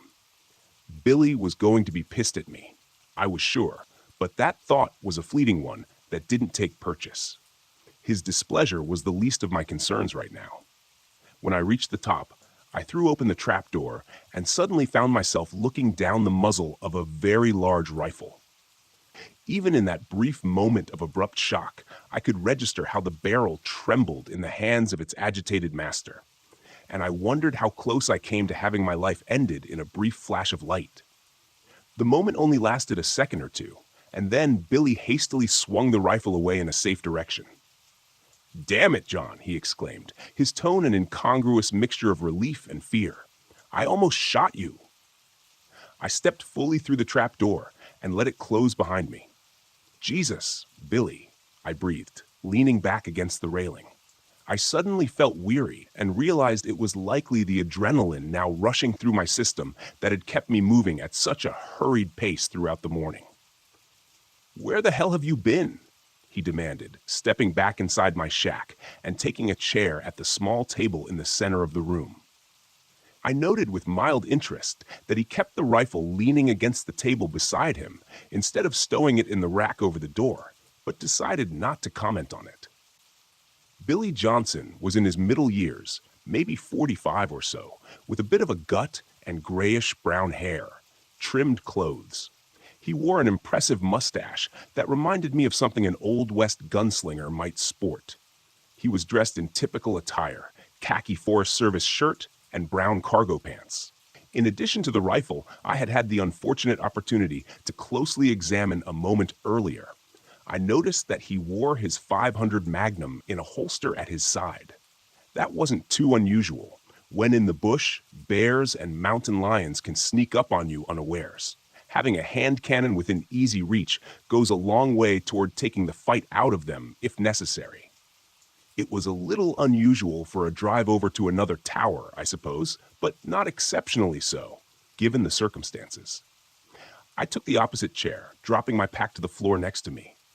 I realized my legs were still shaking anxiously and placed my hands on my knees to try to calm them. He was trying to deflect, but he was horrendously bad at it. He knew something. I was sure of it.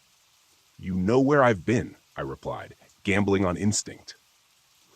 I watched his face closely for a reaction and wasn't disappointed when he winced and turned his focus out the window and over the forest to the north.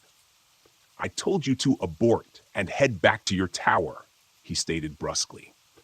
"But you just had to feed that curiosity of yours, didn't you? You're damn lucky to be alive, you know that?" From my chair, I reached under the cupboard to my right and pulled a half-empty bottle of Jameson and a couple of mostly clean glasses. Billy turned his head and raised an inquisitive eyebrow. Alcohol was a no-no up here, but when I poured and handed him one of the glasses, he accepted it without a word. I took a pull from the other. "It's my own damn fault, I suppose," he continued, turning back fully to me. "It's been so long since anyone's even thought of Camp LeClaire that it didn't even click for me when you told me where you saw the campfire." I took another drink and then poured a bit more of the whiskey. "Camp LeClaire," I repeated. "That old mining camp?" "Logging camp, actually," he corrected me. "The mine was there long before the East Atlantic Logging Company set up out there. Nobody knows who dug it. Hell, nobody even knows when it was dug, a long time before the 19th century at least. Camp LeClaire was established in 1872, and the mine was old even before that." He looked at me in earnest for the first time since I'd returned and frowned. "You look like hell, John. Got caught in the storm, I'm guessing. Hell of a storm." I only raised my eyebrows as if to say, "What an understatement." Billy nodded knowingly and took another swallow. "Did you find the campers at least?" I shook my head and turned to look out the window to the north, where I could almost envision the black void of that mine entrance staring back at me. "No," I said softly. "I tracked them to the mine but lost them in the cave." I jumped when Billy's glass hit the floor, and he was out of his chair before I even realized it. Billy hadn't moved from his seat, but now both hands were splayed on the table before him as if to steady himself. His pale blue eyes were wide and fixed on me. "You went into the cave?" he said, a sudden and horrifying realization dawning on him. It was then I realized my mistake. He hadn't known. He thought I had just discovered the camp and the mine, and then got caught in the storm overnight. A close call, but nothing that couldn't be undone. "Yeah," I replied, nodding slowly, deliberately. "Yeah, I went into that cave looking for the campers. The gate had been cracked open already. I'm not sure by whom or when." I leaned forward in my chair and stared hard at him. "Billy, there's something in there. I think it got those campers. I think it followed me out." Billy Johnson's face had gone white then, and I thought for a moment he might pass out. He scooped his glass up from the floor with numb fingers and poured himself another splash of whiskey, downing it in one gulp. When he spoke again, it sounded far away and distant. "Utami," he muttered. "That's what the Chickasaw called it, and they were here long before we ever were. Blur is what the white man called it, among other names, Kuatami." He nodded. "False brother, lying man, something like that. Hell, I don't know. What do I look like, a translator?" "It means bad," he continued. No matter what language you speak, it means something's out there that isn't supposed to be, something that was locked away a long time ago and forgotten. It was then that he stood and grabbed his rifle, as if suddenly remembering something. I need to get back to my tower and make a call now. I gestured to the radio base station sitting patiently on the table near the door. Why not use mine? Billy shook his head. Sorry, John. It doesn't work that way. Special phone, special number. I just hope I'm not too late. I started to stand. I'll go with you, I said. He pointed a stern finger at me and narrowed his eyes. No, you stay here, strap on your handgun, and make sure it's loaded. His voice was calm, almost cold, and didn't leave much room for debate. Still, I had no desire to stay alone with whatever this angler thing was roaming around out here. Billy, I can go with you. I can help. I started to argue, but it was quickly cut off when he took a menacing step toward me. And I realized quickly how much I'd underestimated him because of his normally easy manner. You will stay in your goddamn tower, and you will follow orders, he roared. I took an unconscious step back and reclaimed my seat, only managing a shaking nod in agreement. He took a trembling breath, pointed at the radio, and said in a slightly less terrifying tone, "And keep that thing on. As soon as I'm back at my tower, I'll radio you with updates." A moment later, he was gone, and the trapdoor slammed shut behind him. I stood and retrieved the Pelican case from under my cot. Inside was the same model of .500 Magnum revolver that Billy had been wearing, heavy and cold in my hands. I loaded it and belted it on the leather holster, feeling the reassuring weight tugging at my waist. "John?" I heard Billy call from below. I went outside to the walkway, leaning over the railing. He was standing beside his Jeep, 50 feet below, shielding his eyes from the bright sunlight as he looked up at me. "Make sure to keep everything locked. I'll come back for you," he shouted. I raised a hand to him and slid the latch shut on the trapdoor with my toe. I turned back into my shack as I heard Billy's Jeep fire up, and a moment later, it drove off down the rough service road toward his tower. I glanced back to the north, to the place where I had first seen the campfire smoke rising the day before, and suppressed a shudder. I was alone again, safe in my tower and armed, but alone. Abruptly, like an unexpected wave of nausea, the feeling that I was being watched washed over me with a chill, making the hairs on the back of my neck stand on end.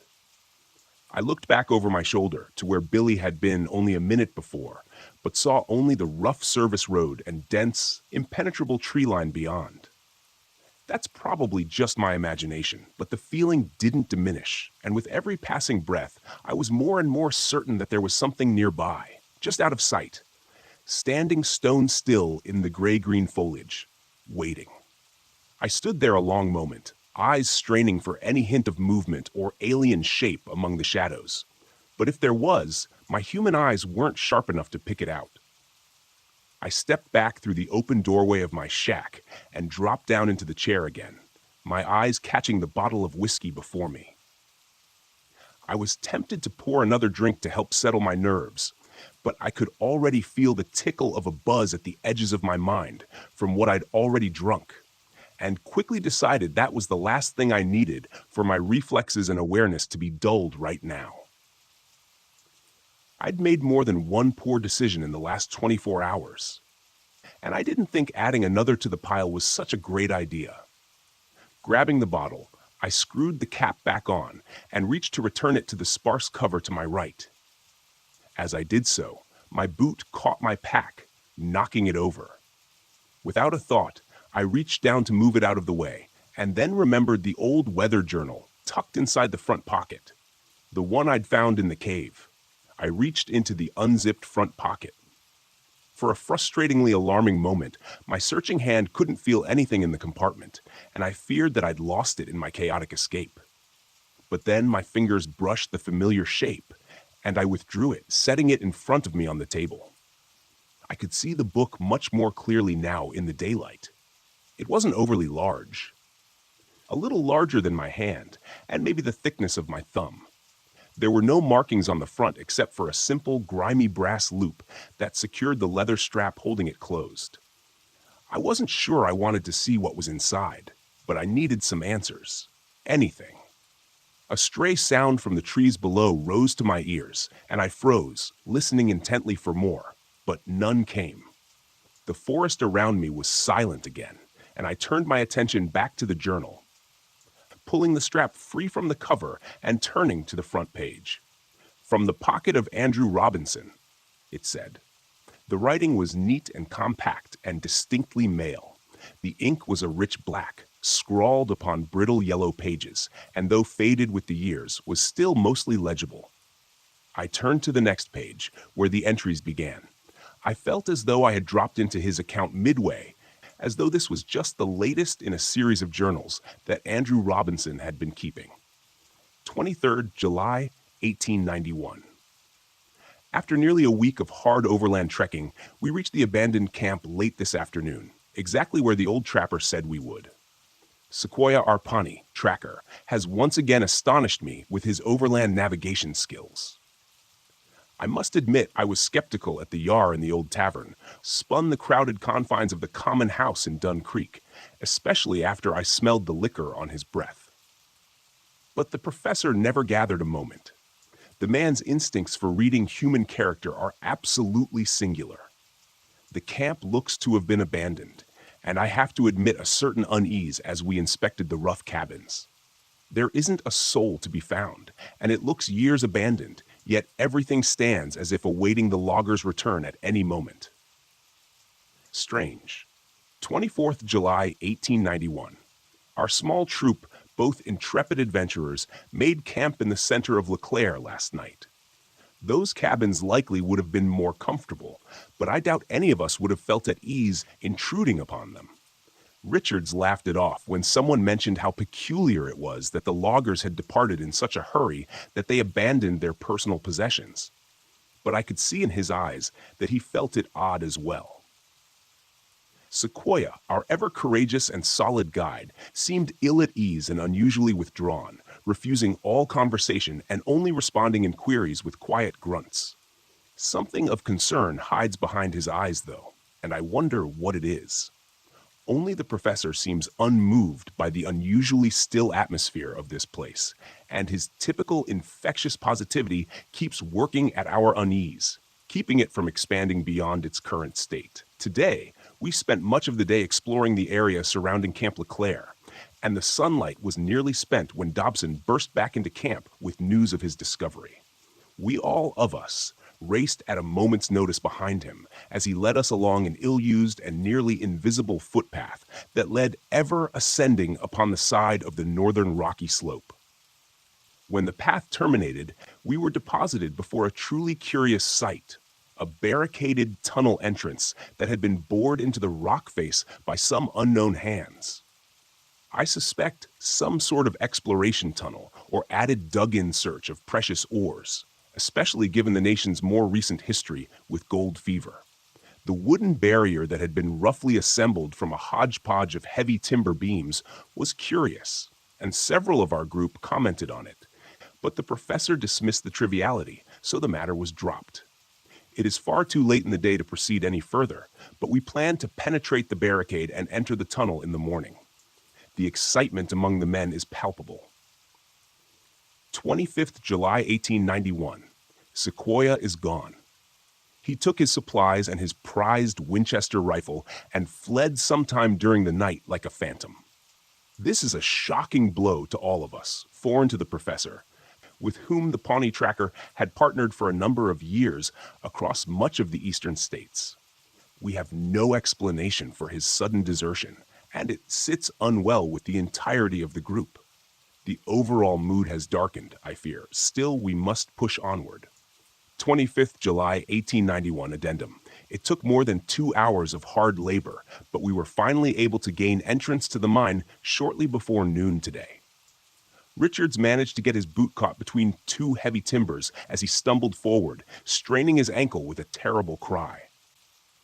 We feared it broken, but Dr. Franklin assured us that his bones seemed intact. Regardless, Richards was taken back to the camp, where he will convalesce while the rest of us make our entry. His part in our exploration has come to an end for now. We made our way in a single file through the added tunnel for some way before reaching its carved end. The light from our oil lanterns providing regrettably inadequate illumination over the rocky surroundings.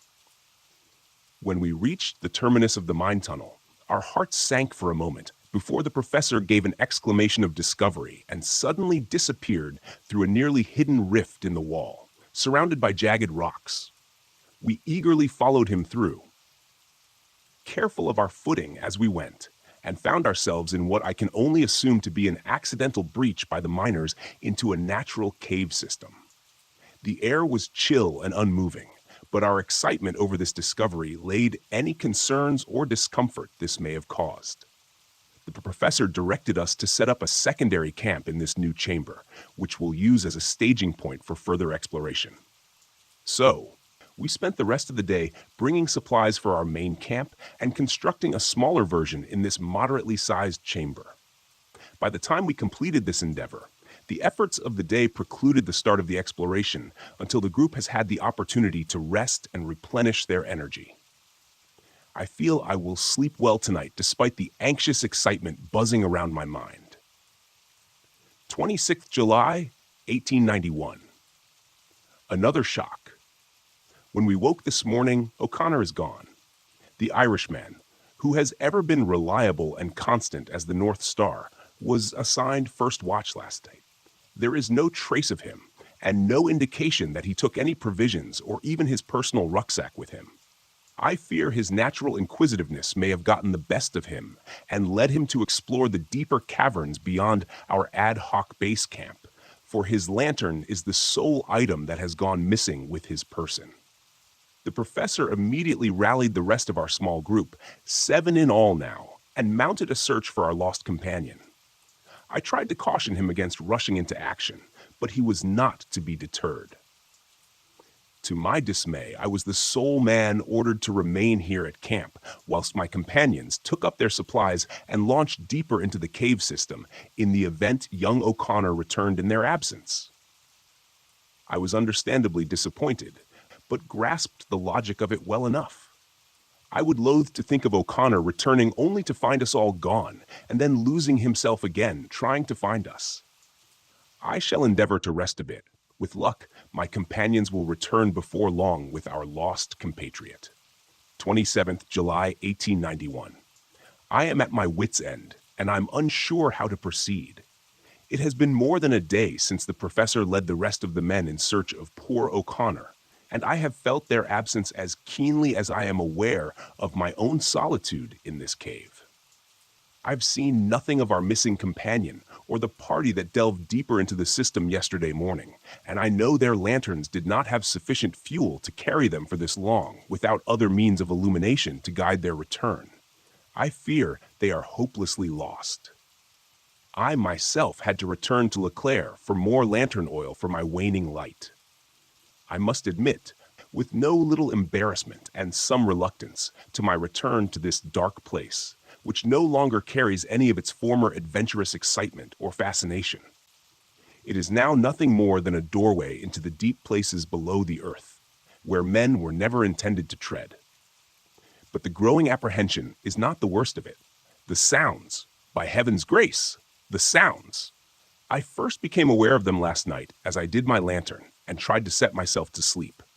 At first, it was only an indistinct and muted echo, which may have been interpreted as nothing more than the distant whistle of wind or other natural sound distorted by the unique acoustics of this place.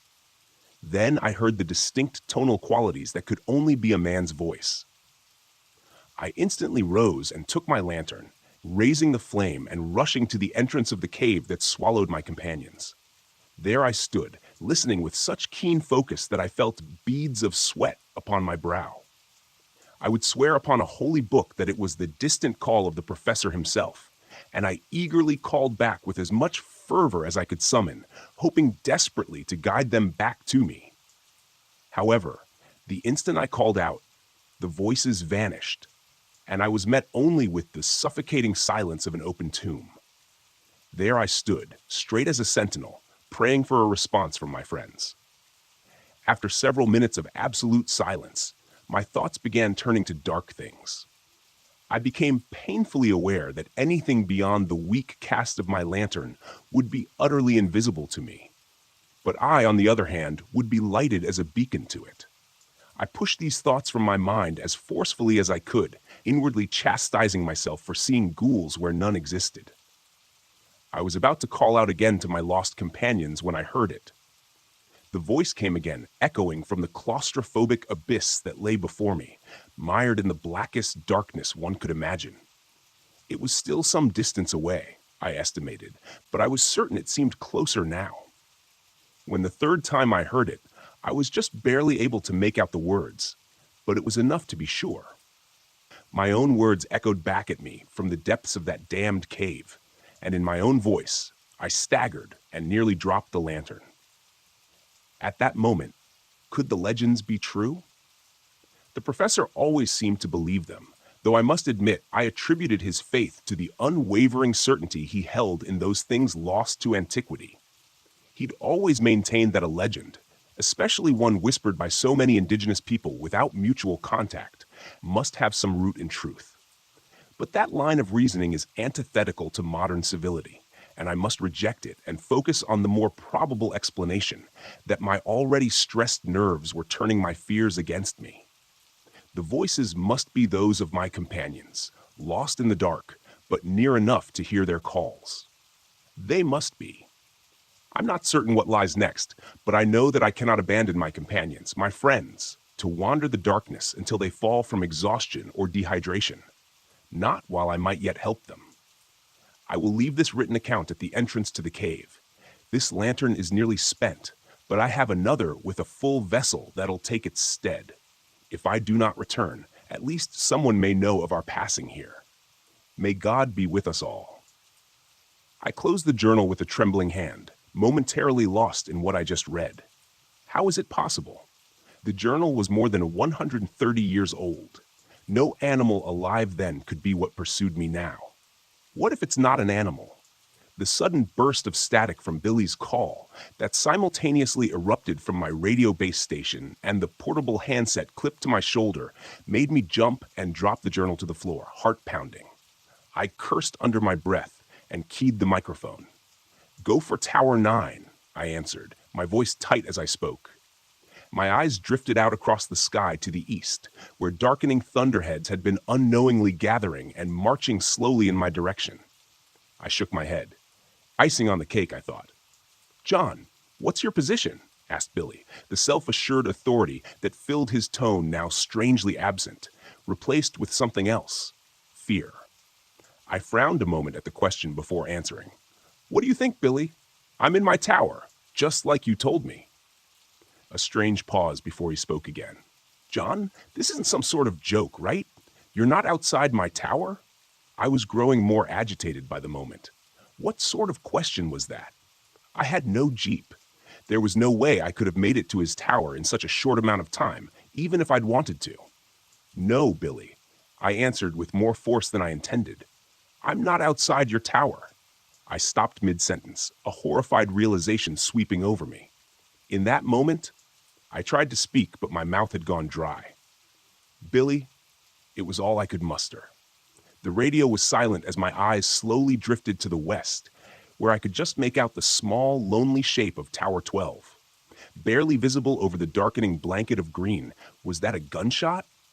Another night, another goddamn night stuck in this window-lined prism. At least I have a good view, so I guess that's something. The storm raged all night again last night, and only let up just before dawn. At one point, the winds were gusting hard enough to rock the tower, which was a bit disconcerting to say the least. As I stand out on the wet catwalk around my shack, I see that the clouds haven't let us go just yet, and look every bit as pissed off as they did yesterday afternoon.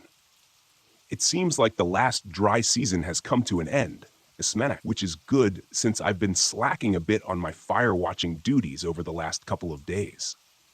Gallows humor, right? Due to that, or I'm sitting in the corner in a fetal position crying. I've been told by my ex-fiancée that I'm not an attractive crier. I haven't heard Pete from Billy since his last terrifying broadcast to me yesterday. I tried to reach him several times since then, but no dice.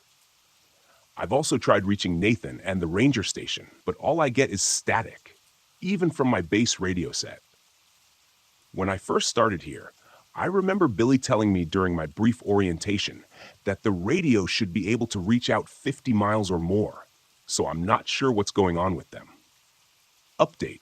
I just took a quick look at the base station and found that the cable leading up to the antenna on the roof of the shack is now just a dangly thing swaying in the breeze.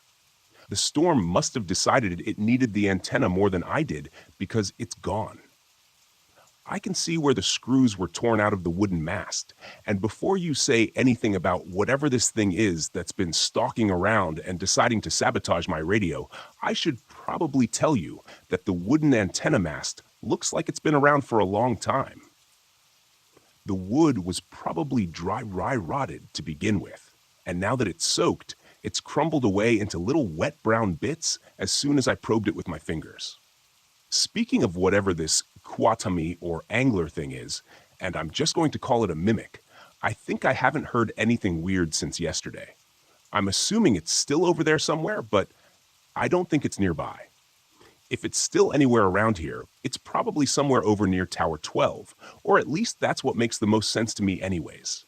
Which brings me to my shiny new lunatic idea. My Jeep. It can't be more than a mile down the northern track, still sitting there in front of that fallen pine. I could probably get to it in less than an hour, even with this wet and muddy ground. It had almost a full tank of gas, and I'm pretty sure I could outrun this mimic thing in it if I could get a straight shot down the service road. I definitely don't relish the idea, mind you.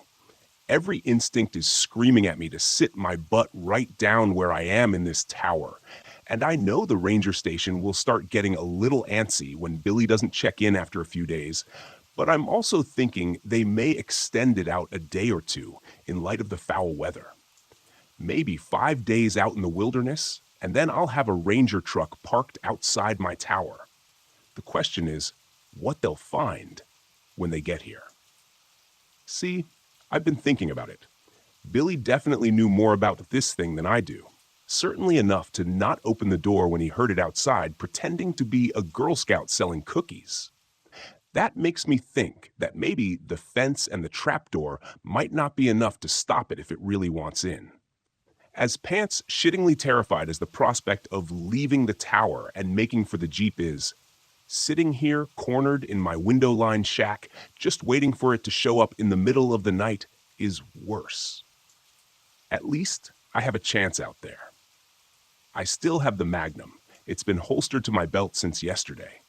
They don't issue pea shooters for bear protection out here. This thing is the most powerful handgun in mass production. It'll put down anything in North America as long as you can hit it right. Any normal animal, anyways. Who knows what this thing is capable of? Still, it does provide a level of comfort and gives me some confidence that my plan may work. It's on my side for now. I'm going to try to eat a granola bar to put something in my churning stomach and try to build a little energy. I don't think I've eaten anything since yesterday. After that, I'm grabbing my pack and heading out. Wish me luck. I left my tower shortly after 10 a.m., and let me tell you, those were some of the most difficult first steps I've ever taken in my life. Stepping out through the chain link fence into that open space beyond my small compound felt like I was stepping off the roof of a skyscraper. When I closed the gate behind me, I stood there motionless. Must have been 5 minutes, frozen in place with my hand clenching the grip of my revolver that's holstered at my belt. Even with all the stress and anxiety swirling around in my head, I was amazed at how keen my senses seemed in that moment. I felt like I could hear every rustle of leaves and smell every damp patch of moss in the thousands of acres of wilderness surrounding me. In that moment, I felt very small, very insignificant, trivial. When my chest began to ache, I realized that I'd been holding my breath in subconsciously, afraid to make even the smallest sound. I let out a slow breath and forced myself to breathe normally again, scanning the trees. I turned slowly in a circle, eyes searching for anything that seemed out of place, like it didn't belong. But there was nothing there. Everything seemed normal. at least to me. Casting one last look over my shoulder at the refuge of my tower, I started off along the seldom used service road to the north, careful of my footing on the muddy and uneven ground. I allowed myself to move at a slow jog, fast enough to make good progress, but not so fast that I was announcing my presence to the world. Not so fast that I couldn't hear the forest around me over my own breathing. I stopped a couple of times during my trek to catch my breath and take a drink of water, and thankfully still seemed alone and unpursued for now. I wondered if it was out there somewhere among the dense trees, hiding in the muted gray shadows of the forest. Or perhaps it had returned to my tower in my absence and found it empty, and was even now tracking my flight along this trail. If I paused long enough, would it suddenly appear, rounding the gentle curve behind me as it caught up to me in order to prefer to move more stealthily among the trees and underbrush, laying in wait alongside the path ahead, ready for my approach? I had to forcibly shake myself of that line of thought. It wasn't doing me any good now. I was committed to my plan. The thought of retracing my steps and returning to my lonely watchtower held just as much terror, because now it's out there, unmanned, unwatched, and abandoned. For all I know, the mimic could be there at this very moment, ransacking my shack. I definitely didn't want to walk in on that little scene. I can promise you that much. I ended up making surprisingly good time on that northern path. It was only about 30 minutes before I saw the dim shape of my Jeep waiting dutifully in the middle of the path ahead. The matte tan paint job and black cloth roof stood out remarkably well against the muted greens and browns of the surrounding forest. Urging my pace to quicken, I covered the last 100 yards before I even realized it and found myself standing at the door, hand on the handle. I paused. A chill ran down my spine, inciting an unbidden shiver, and I realized then how quiet the forest around me was. I wasn't sure how long it had been this way. I felt that something was out of place, and so did the native fauna. On any given day, the trees were alive with the sounds of wildlife. Squirrels and chipmunks chittered, insects buzzed, and 1,000 varieties of birds called and sang from the treetops. Not now, though. Now it was as if they had all left. It felt very alone in that moment, only not quite alone. Somewhere out there, in that sea of trees, something stalked, something that didn't belong in the light of day, something that didn't belong under the watchful eyes of Mother Nature. I was pretty sure she wouldn't have let something like the mimic evolve had it not been hidden in its underground realm. The door of the Jeep was thankfully quiet as I depressed the latch and swung it open. If this had been a horror movie, I'm sure an ear-splitting screech would have erupted from its hinges. But in real life, we tend to take care of these vehicles pretty well. In the best of times, they are the only convenient transportation for 20 miles or more. In times like this, though, it was likely the only thing that would save my sorry ass. I jumped in and pulled the door shut behind me with a dull thunk, subconsciously locking it. I almost laughed when I did that. The entire top of the Jeep was nothing more than canvas and plastic windows. A feisty hamster could probably have penetrated my little haven, and I doubt the mimic would even think twice about it. The Jeep fired up immediately when I turned the key in the ignition, and I threw it in reverse for the most ungraceful 14-point turn you've ever seen on the narrow and muddy service road.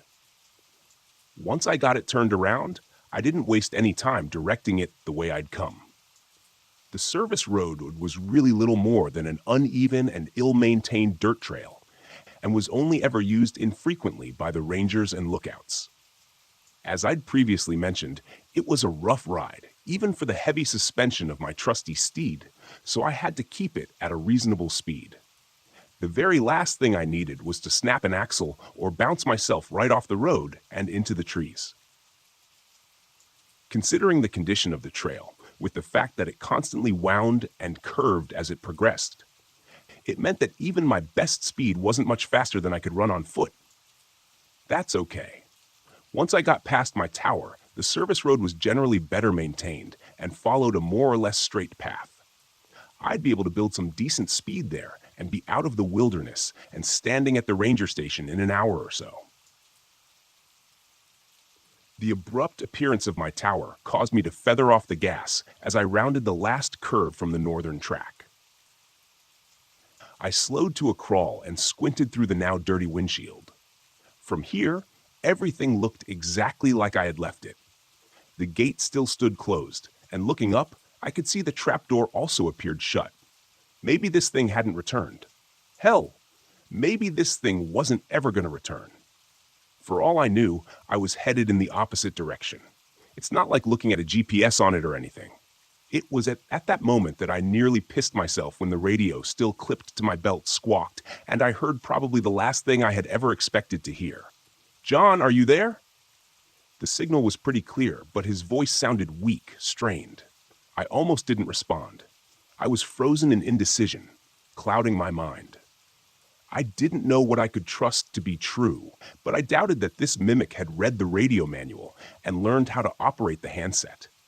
I snatched the handset from my shoulder and keyed the mic. "Billy? Holy? Is that you?" He answered me right away, and I thought I could hear relief in his tone, buried under his pained words. "John? Thank God. I was afraid you were gone." My eyes drifted to the trail leading past my tower toward the ranger station, toward safety. Another 5 minutes, and I would have been there. I got to my Jeep, and I was just about to haul ass for the ranger station when I replied, "What's your status?" There was a moment of silence, and I wondered briefly if he hadn't even heard me. But then he answered, "I'm not doing too hot, John. I'm in my tower, but that thing hurt me. I've lost a lot of blood, and I've been drifting in and out. I've patched myself up as best as I could. I stopped the bleeding for my leg." He frowned and closed his eyes for a moment, asking a question I was pretty sure I knew the answer to. "Are you able to get back to your Jeep?" I thought I heard a coughing bark of laughter before he answered.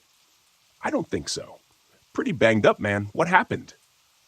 "Billy, son of a... It got into my tower, managed to get a shot off, but not before it got a jump on me.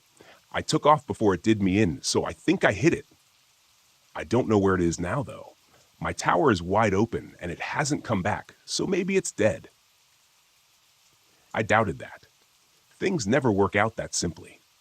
"Are you stable, Billy? Can you be moved?" Another silence, and then he said, "I know what you're thinking, John. Just turn your Jeep around and haul ass to the ranger station. That's an order." I dropped my forehead to the steering wheel, closing my eyes and cursing. It would have been easier if Billy hadn't radioed me. I know it's selfish. I know I'm an idiot for even thinking it, but I could have been blissfully out of range if he'd only waited for 10 more minutes. Still, I put the throttle down and got the hell out of there. I could still race for the ranger station, have them mobilize a chopper to come back for Billy. But they were at least an hour away. Factor in the spin-up time for the helicopter, and you're talking more like an hour and a half before anyone gets to him. It didn't sound good. Something told me it was unlikely he'd last that amount of time. I could still turn left. I'd likely live. But could I live with myself knowing that I left Billy to die alone in his tower? What if our situations had been reversed? Sure, I might be saying the same words he was saying now, but in my heart, I'd be pleading for that voice on the radio to help me.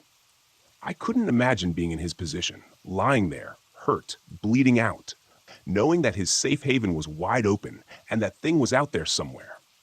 Look, I know what you're going to say. I know what you're probably saying already. Don't be a dumbass. This is exactly why everyone dies in a horror movie. I get it, believe me. I get it. But this wasn't a movie. My friend was lying there, dying in his shack. If I could get to him and get him into the Jeep, we could both get out of there, leaving this twisted nightmare behind us. Billy, I'm headed your way. Get ready, because we're going to wrestle you down the stairs and into my Jeep as quickly as we can, I said, cranking the wheel to the right and taking the western trail with more speed than I should have. John, I gave you an order. Get out of here now. Despite the situation, I managed to start a grin as my rig bucked and bounced over the uneven trail. Billy, I'd like to take this opportunity to officially tender my resignation from the Fire Watch. Now shut your mouth and conserve your strength. I'll be there in 15 minutes. 15 minutes. Trying to be a pretty good guess, and before long, I skidded to a halt outside Tower 12, next to Billy's ride. I opened the door and stepped out into the quiet air, my handgun coming from its holster and held before me like some sort of shield. I took a quick moment to let my eyes roam over the surrounding woodlands for any sign of movement, before quickly jogging around my Jeep and toward the compound's entrance. I passed through an open doorway, taking note of the heavy chain-link gate that was lying twisted 15 feet inside the fence. Another dozen paces, and I was at the base of the stairs, craning my neck to make sure nothing was awaiting me above. I kept the mic on my shoulder and said in a low voice, "Billy, I'm outside your tower right now, heading up. For Christ's sake, don't shoot me." I turned the volume on the speaker down just in time for his response. "Damn it, John. I told you to leave." Despite his words, the gratitude and relief were clear in his tone. I started up the stairs, revolver still held at the ready as my other hand ran lightly up the railing. My eyes were drawn to the red-black spots staining the gray paint of the steel steps. I found even more of the viscous liquid on the railing as I continued my ascent. Blood, but not Billy's. God, I hope that thing is lying in the woods, breathing its last breath. He definitely hit it, but I had no way of telling how seriously it was hurt. In a human, red blood indicated an arterial bleed, which was typically a fairly significant injury. With this thing, who knew what black-red meant? I climbed the rest of the stairs around the tower and stopped just below the open trapdoor. "Billy?" I called cautiously. A pause, then came his reply, shaky and with a wheezing sound I didn't like at all. "How do I know it's you? Say something I couldn't have heard you say before." "I have always admired and respected you," I answered without hesitation. He said under his breath, "Come on up." I took another couple of steps, cautiously poking my head through the trapdoor. Billy was sitting upright, more or less, resting his back against the doorframe of his shack and aiming his own handgun generally in my direction.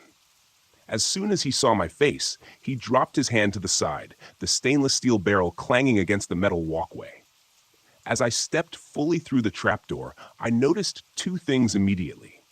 Firstly, there was a significant amount of that black-red goo splattered around. Secondly, I realized how badly injured Billy was. His face had gone gray with a sickly paleness, and his breaths came in ragged hitches.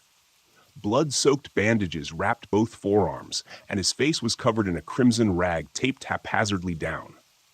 His entire khaki park shirt was painted in a hellish tie-dye of shades of red, but it was his leg that worried me the most.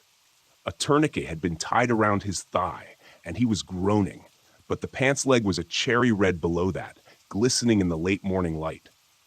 "Jesus, Billy," I exclaimed, holstering my gun and rushing to his side. He waved me off, saying, "All beside me. I know it looks bad. Save it for later.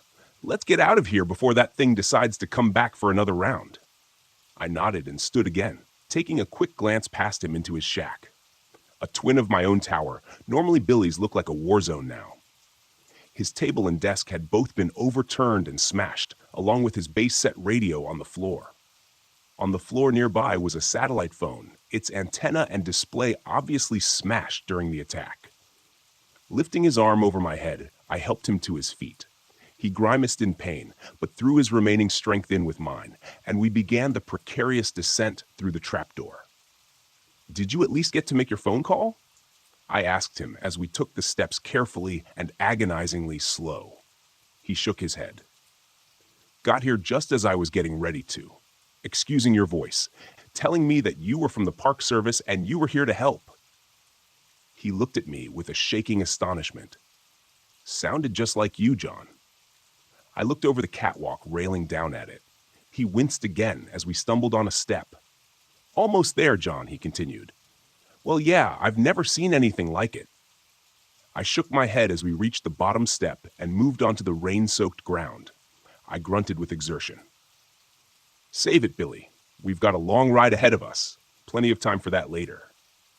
He just nodded as I maneuvered him and ran to the passenger side of the Jeep and helped him climb in. Once he was in, I hurried back around to the driver's side door, got in, started the engine, and pulled the door closed behind me. Throwing it into reverse, I felt the wheels break loose as I stepped on the gas with a bit too much enthusiasm. I swung the 4x4 around and put it into drive, pointing it back toward my tower and beyond. Safety. I only had a heartbeat's warning from Billy before I saw it barreling from the underbrush at us. It threw itself, a great mass, crashing into the side of the Jeep, and Billy scrambled to get away from it, damn near climbing over the center console in the process and knocking my hands off the wheel. In a panic, the Jeep swung wildly left, and I stomped down on the brakes to avoid slamming into the trees. One of the front wheels dipped off the road, and the steel bumper crashed through a small cluster of oak saplings, halting us abruptly. The engine stalled, and everything went silent in that moment as we froze. My breath hitched in my lungs, and my eyes widened in shock as I laid eyes upon the abomination for the first time. My first impression was that it was much larger than I had thought, but the nightmare visage before me eclipsed such a pedestrian observation. The thing stood in the middle of the trail, still shaking its head as if trying to recover its senses after the collision with a 2-ton vehicle. It looked vaguely humanoid in a sense, but it walked on 4 limbs, clearly proportioned to such a task. It was hairless, and its mottled pink-gray skin stretched taut over muscles, bones, and odd unidentifiable bulges. The limbs seemed to have joints that bent in all the wrong directions and ended in what had been claws, but instead of the distinctive keratin-composed sharp nails that seemed so familiar in the natural world, these seemed to be extensions of the creature's skeletal structure, protruding painfully through its veiny, translucent hide. The worst of all was the bulbous and disproportionately large head, topped with an oddly gaunt-appearing neck. It was oblong and reminded me of the shape of a feline's skull. Its mouth seemed a jagged tear across its face, with ill-fitting and chaotically positioned teeth that didn't seem to allow the mouth to close properly. I couldn't see any eyes, but where they should have been, instead, there were 2 bulbous and cyst-like organs, seemingly bulging and flattening in a slow rhythm as if bladders were filling with air or liquid. I reeled back in revulsion as it turned its sightless head in our direction, searchingly.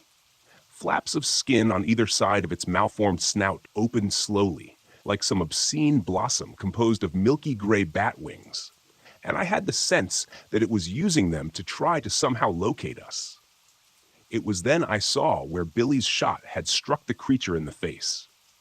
One of the snout flaps was nearly completely severed, hanging limply in contrast to its sibling.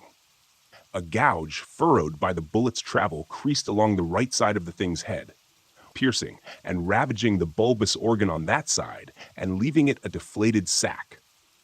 When it turned its head further in our direction, I could see clearly where it had bled significantly from the shot, but I was horrified to see that the wound had already sealed itself, leaving a shiny silver scar to mark the incident. "I knew I hit you, you bastard," Billy whispered, half to himself. The mimic stopped its motion, and we watched as the uninjured bladder on its head expanded like a half-filled party balloon. It dipped its head a bit, and we saw 2 membranous slits in the top of its skull dilate. A moment later, the twisted sound of a human voice assaulted our ears. "I know you're out there." The voice was unmistakably Billy's, but it was distorted and wrong. I thought that the wound from his gunshot probably had something to do with that. The thing raised its head again, turning a bit more in our direction. It took a few experimental steps forward, then paused and lowered its head.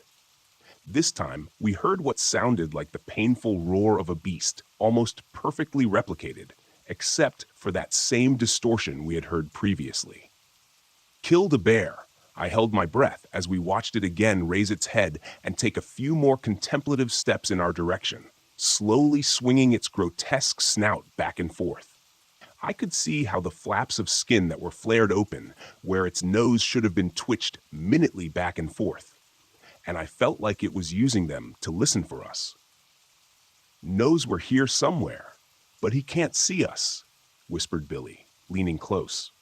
But if it gets close enough, I'm thinking we're done for. I looked over at Billy and realized that there was no way he'd be able to make a run for it in his condition.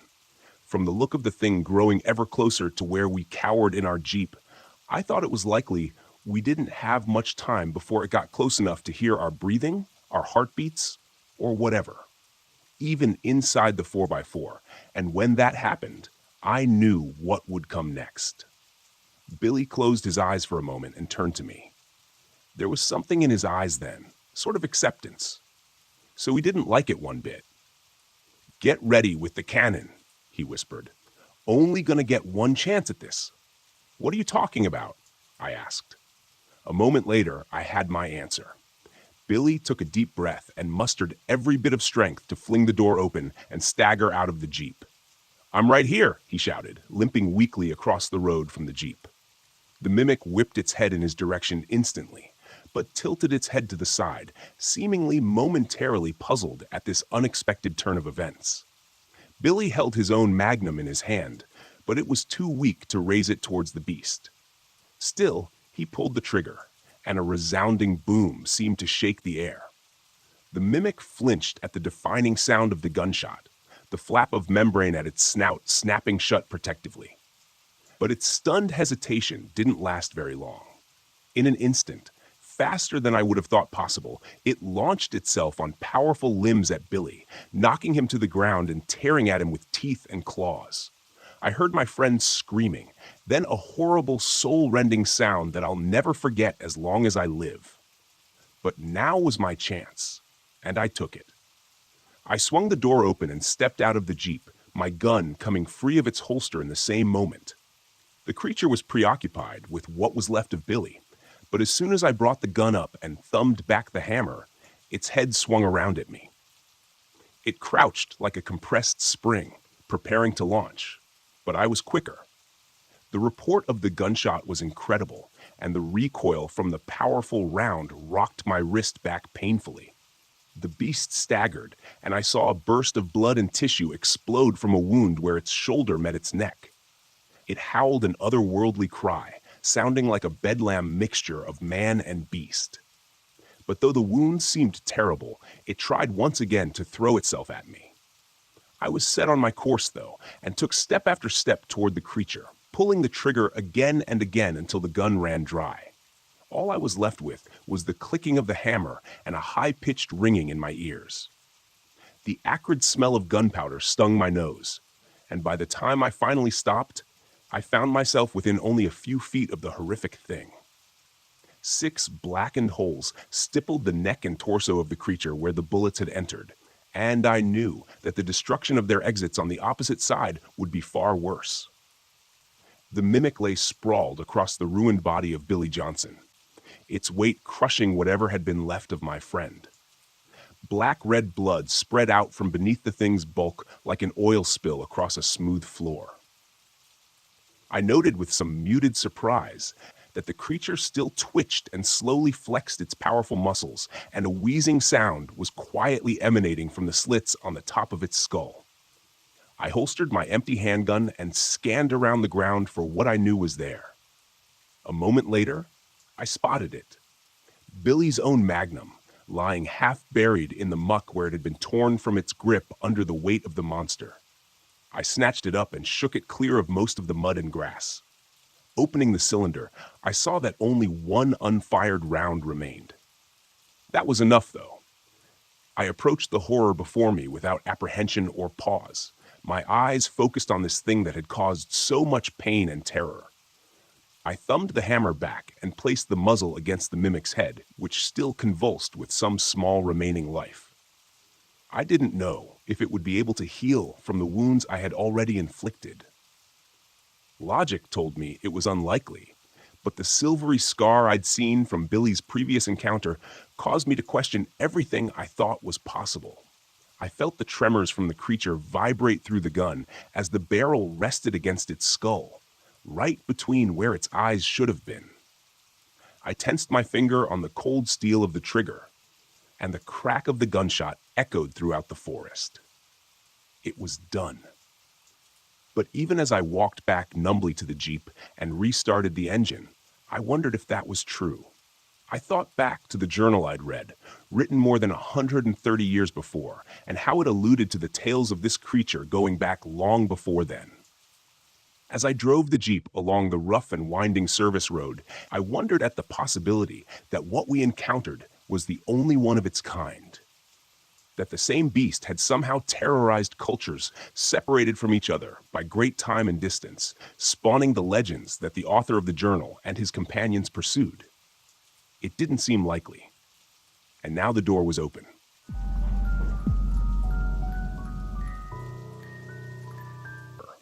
Way back in 2015, I first saw that photo, the one that changed my life. There she was, a young woman sitting on a bed with the most breathtaking view of pine-dotted mountains behind her. I remember thinking, if that's her home, what do I have to do to live in that kind of coniferous paradise? I did some research and found out that the woman wasn't living there permanently. She was a fire lookout. She stayed up there for months at a time and got paid for it. From that moment, I was obsessed. Living the life of a fire lookout for a summer seemed like the adventure of a lifetime. I thought it would be easy to get into, but I was wrong on both counts. When I first applied in 2015, I was way underqualified and got rejected within days. That stung, but it also ignited a fire in me. I did volunteer work, built up my resume with stints at community gardens, and even spent some time at the National Arboretum.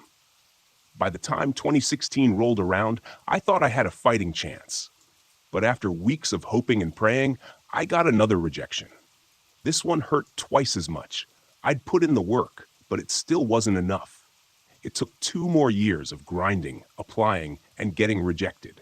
By the time I applied for the 2017 season, just before the 2016 holidays, I was so jaded that I made alternative plans for the summer. That way, the rejection would be like water off a duck's back. And then, the only time I actually planned not to be accepted was the year I finally was. I remember opening the email with shaking hands. When I read the words, "Congratulations, you've been assigned to Gold Mountain Lookout," I felt a mix of disbelief and elation. I'd waited 4 years for this, and it was finally happening. Gold Mountain, the tallest live-in tower in Washington state, would be my home for the next 3 months. I caught a red-eye from Portland to Spokane, landed in the early morning, and drove 170 miles out to Gold Mountain with my truck rental. The place was surprisingly easy to locate, with its own access road, Gold Mountain Lookout Drive. When I arrived mid-morning, a friendly forest ranger met me. We went over a few final details, and he handed me the keys. His big, warm smile and the way he asked if I had any second thoughts made me laugh. I was too excited to back out now. Once he left, I was alone. The isolation was both thrilling and daunting. I danced a little jig as I went to retrieve my stuff, feeling on top of the world. The only downsides were having to use a nearby creek to wash myself and walking down to the bottom of the tower to use the chemical toilet. But the pros outweighed the cons by a mile. For the first few days, everything was perfect. I loved the solitude, the peace, and the spectacular views. It was everything I dreamed of, but there was this nagging feeling in the back of my mind. Be careful what you wish for. The nights were the hardest. I didn't scare easily, but the noises in the woods at night were unnerving. The wind howled around the tower, making it creak like an old ship. I told myself it was just the wind, but the fear of something more sinister lingered. Every creak and groan felt like a footstep. Every rustle of leaves, like a whisper. One night, as I lay in bed with my heart racing, I realized that this dream of mine wasn't going to be all about peace and solitude. There was something out there, something watching, and I wasn't sure if I was ready to face it. The isolation grew on me faster than I expected. Each day was a new adventure, and I quickly fell into a routine. Wake up, check for fires, maintain the equipment, log the weather, and enjoy the vast expanse of wilderness that stretched out before me. It was everything I'd imagined and more. But there was always that gnawing feeling in the pit of my stomach, a sense of unease that I couldn't quite shake. The creek was my lifeline for washing up, and it was about 100 meters from the lookout tower. The first few times, I was apprehensive, constantly looking over my shoulder. It felt like someone, or something, was watching me. But I convinced myself it was just my nerves getting the better of me. I'd come here for solitude, after all, and I wasn't about to let my imagination ruin it. Then one day, as I made my way down to the creek, I saw him, a man crouched on the opposite side, dressed like a typical hiker but built like a linebacker. He had dark hair and glasses that gave him a nerdy look, but there was something off about him. My first instinct was to turn back. I forced myself to keep going. After all, he might just be another hiker passing through. "Hey there! Nice day for a hike," I said, trying to keep my voice steady as I approached the creek. He looked up, startled, and then stood up slowly. "Yeah, it is," he replied, but his eyes lingered on me longer than I liked. I stepped into the water, pretending to wash my hands, all the while keeping an eye on him. He seemed curious, asking what I was doing out here all alone. "I'm a fire lookout," I explained, trying to sound casual. "I stay up in the tower and monitor for fires." "All by yourself?" he asked, a note of disbelief in his voice. "Yes, but I have a radio and bear mace," I said, holding up the canister as if to prove a point. "I'm perfectly safe." He didn't seem convinced, but he nodded and eventually walked away. I watched him go, a cold knot of fear tightening in my stomach. There was something about his demeanor that unsettled me. I finished washing up quickly and hurried back to the tower. For the next few days, I couldn't shake the feeling of being watched. Every rustle in the bushes, every snap of a twig sent my heart racing. I told myself it was just paranoia, but I couldn't help but feel like I wasn't alone. My nights became more restless, each creak of the tower and howl of the wind making it harder to sleep. Then, a week later, I saw him again. I was down at the creek, and there he was, sitting on a rock as if waiting for me. My heart sank. This time, his presence wasn't a coincidence. He was there for me.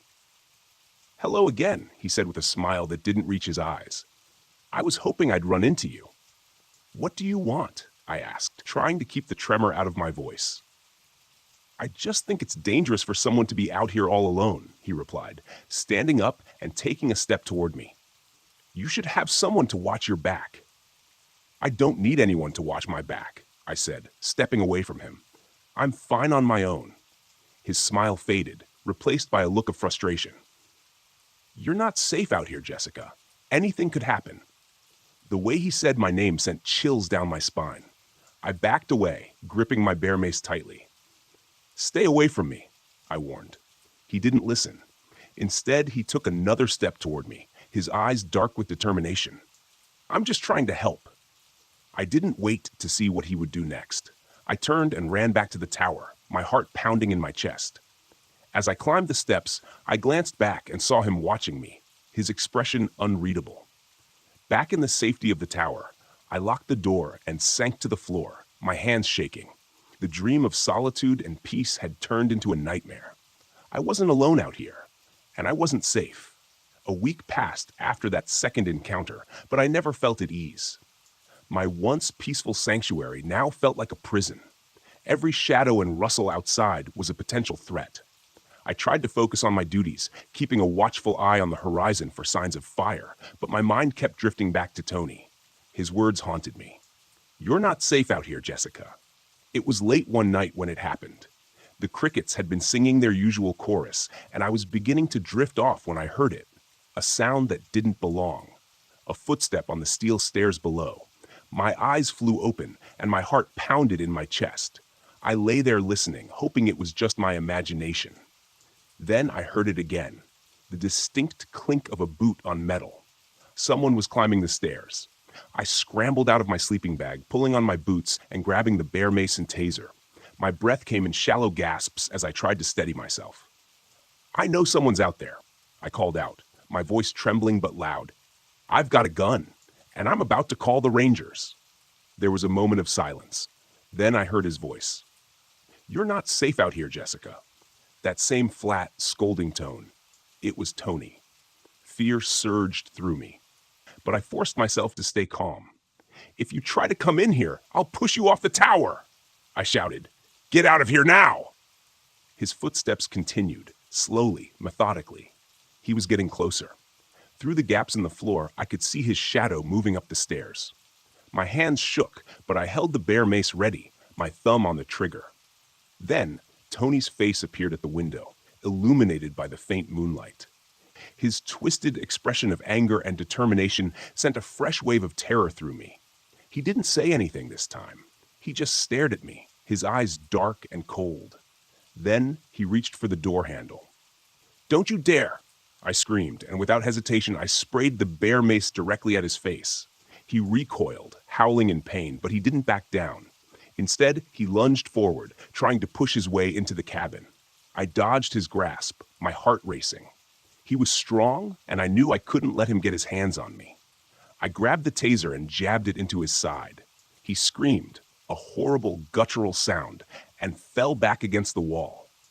"Get out!" I shouted, my voice breaking. "Leave me alone." Tony staggered, trying to regain his balance. I hit him with the taser again, and he collapsed to the floor, writhing in agony. For a moment, I thought he might pass out, but he managed to drag himself toward the stairs. I followed him, my heart still pounding. I gave him one last blast of bear mace as he descended, making sure he wouldn't turn back. He stumbled down the steps, cursing and groaning, until he disappeared into the darkness below. I ran back into the cabin, slamming the door shut and locking it. My hands were shaking so badly, I could barely hold the radio. I called the Rangers, my voice trembling as I reported the attack. By the time they arrived, Tony was long gone. They searched the area but found no sign of him. The Rangers were sympathetic, but their reassurances did little to calm my nerves. The police were called, and they questioned me extensively. But without solid evidence, there wasn't much they could do. Tony had vanished into the night, leaving me with nothing but fear and the gnawing dread that he might come back. The once serene and beautiful lookout tower now felt like a fortress under siege, and I was its lone defender, always waiting, always watching, never truly at peace. The days that followed felt like an eternity. Every noise, every movement in the forest below set my nerves on edge. I barely slept. The cricket song, which once lulled me to sleep, now kept me awake. Each chirp felt like a countdown to another terrifying encounter with Tony. I kept the bear mace and taser within arm's reach, constantly reminding myself of their presence, a flimsy barrier against the relentless dread. One night, as I sat by the window, scanning the dark tree line, I saw a shadow move. My heart leapt into my throat. I grabbed the flashlight and shone it into the darkness, but there was nothing. Just the wind rustling through the trees. I tried to calm myself, but my mind was a whirlwind of fear and anxiety. The Rangers were kind, but there was only so much they could do. They patrolled the area more frequently and reassured me that Tony had likely moved on. But their words were hollow. I knew better. Tony wasn't just a passerby. He was a predator, and I was his prey. I kept my radio close, checking in with the Rangers more often than necessary. They didn't mind. They understood my fear. Each time I pressed the button and heard their voices, a small measure of calm washed over me. But it never lasted long. One particularly cold and windy night, I was jolted awake by a sound I had come to dread, the creak of the stairs. I sat up, my heart pounding in my chest, and listened. The wind howled around the tower, making it difficult to discern specific noises. I strained my ears, hoping, praying that it was just my imagination. Then I heard it again, a distinct, deliberate footstep on the metal stairs. I grabbed the bear mace and taser, my hands trembling. This time, I didn't call out. I waited. My breath was shallow. My pulse raced. The footsteps grew louder, closer. I could see a shadow moving up the stairs. As the shadow reached the top, I shone my flashlight directly at it, illuminating Tony's twisted, furious face. His eyes were bloodshot, his expression one of pure rage. "You're not safe out here, Jessica," he hissed, echoing his previous threat. Before he could take another step, I sprayed the bear mace directly into his face. He screamed, a guttural, animalistic sound, and stumbled back. I didn't wait for him to recover. I jabbed the taser into his side, sending volts of electricity through his body. He convulsed, collapsing onto the stairs. "Get out!" I screamed, my voice raw with fear and anger. Get out and never come back. Tony managed to crawl down the stairs, his screams of pain echoing through the night. I watched him go, my heart pounding, my hands shaking. When he was finally out of sight, I ran back into the cabin and locked the door. The dream I had once cherished was now a ghost, a reminder of the darkness that can lurk even in the most beautiful places.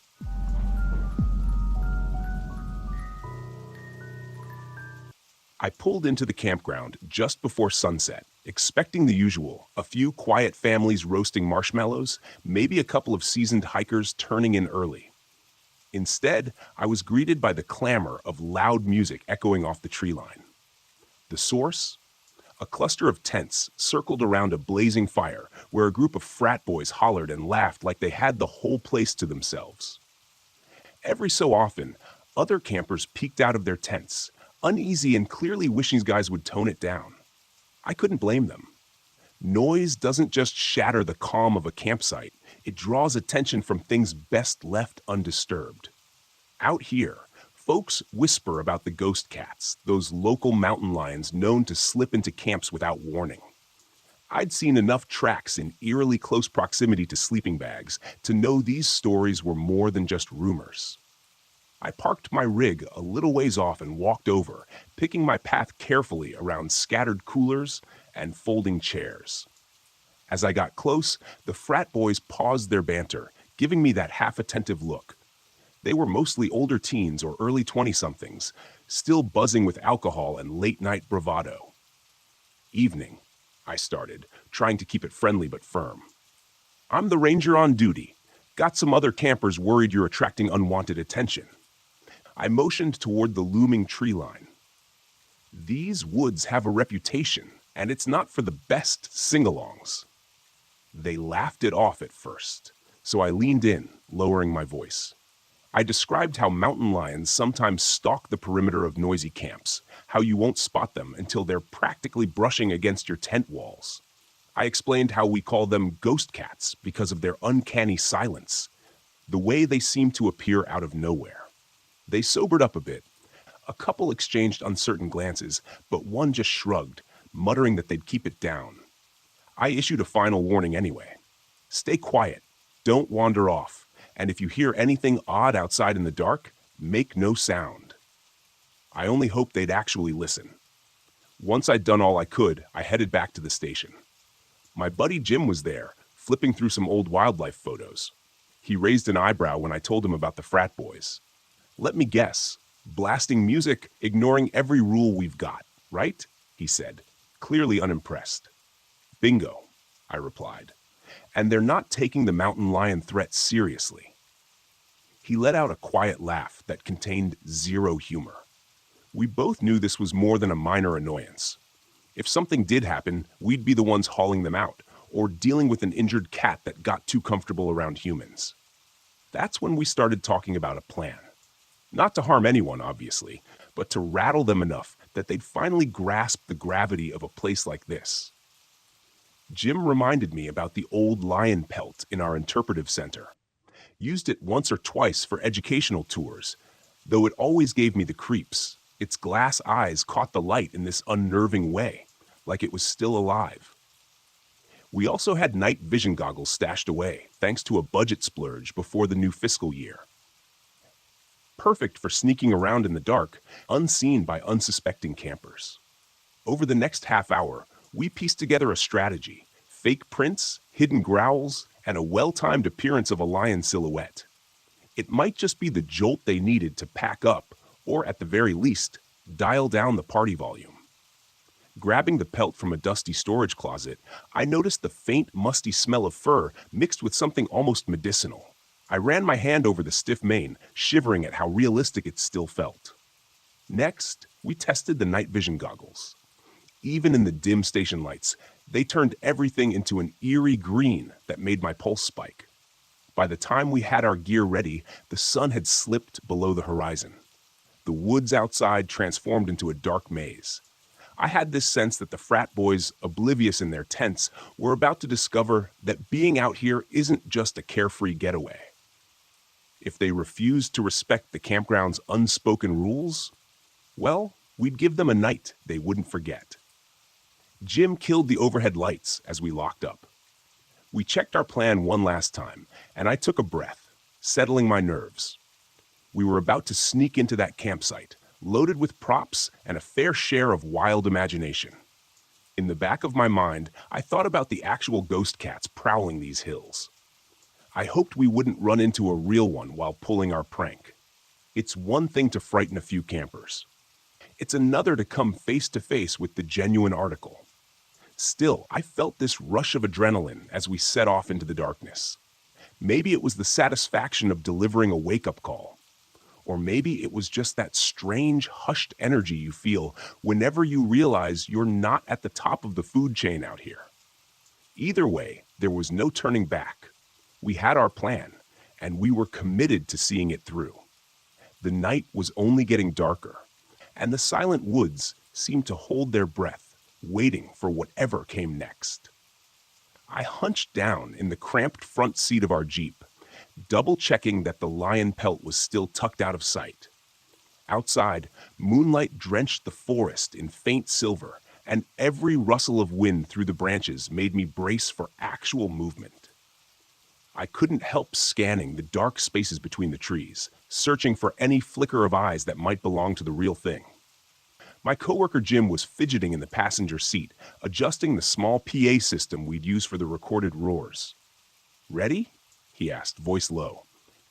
"As I'll ever be," I replied, half hoping those frat kids were already asleep and half itching to put our plan into action.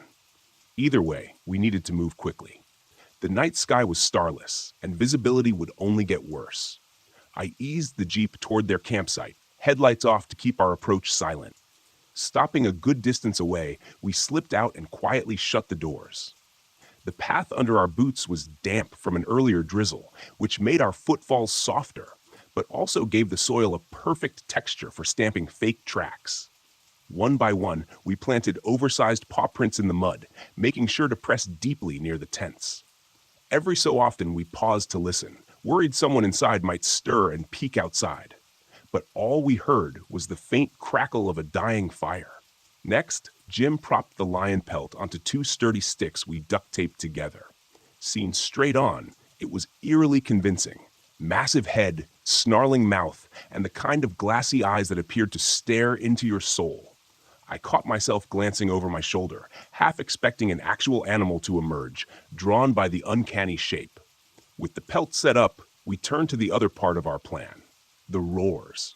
We'd preloaded the PA system with a series of snarls and growls from real mountain lion recordings. Jim started them at a low volume from across the clearing. The first noise rumbled through the darkness like a threat, and I could almost sense the campers tensing in their tents. A second roar followed, echoing off the surrounding trees, making it sound as if multiple predators were encircling the area. I slipped back into the Jeep and carefully flicked on the headlights, aiming them so they backlit the pelt. From the angle of the beam, it looked like a living, breathing cat pacing along the outskirts of the camp. Jim shouted from behind a bush, "Stay in your tents." His voice shook with just enough panic to convince anyone he was facing a genuine attack. "She's moving around us," he hollered, layering more drama into the moment. Then he bellowed, "There's another one." The reaction inside those tents was instant. Muffled cries, frantic rustling, the scrape of tent zippers being yanked shut. I killed the lights in one sudden click. Darkness swallowed the campsite. Jim dropped the sticks, and we ditched the lion pelt. In under a minute, we tore back to the Jeep, adrenaline hammering through every vein. As I started the engine and sped off, I thought I detected one final roar playing through the PA system, echoing behind us like a last warning. When dawn finally broke, the camp's radio chatter indicated that nobody had poked their head out until well into the morning. From our station windows, we could imagine their pale faces and wide eyes discovering the huge paw prints scattered around, some alarmingly close to their tent doors. We heard they packed up not long after, throwing nervous glances over their shoulders at the looming forest. No doubt, they were rattled to the core. Jim and I swapped glances. both relieved to hear they were safe, but also satisfied we'd given them something to think about. We'd wanted them to respect these woods, or at least remember that nature doesn't tolerate fools. From what we heard later, they told everyone about the mountain lion attack they'd barely survived. Maybe next time, they'd remember that out here. Silence can be the difference between a peaceful night and something far more dangerous.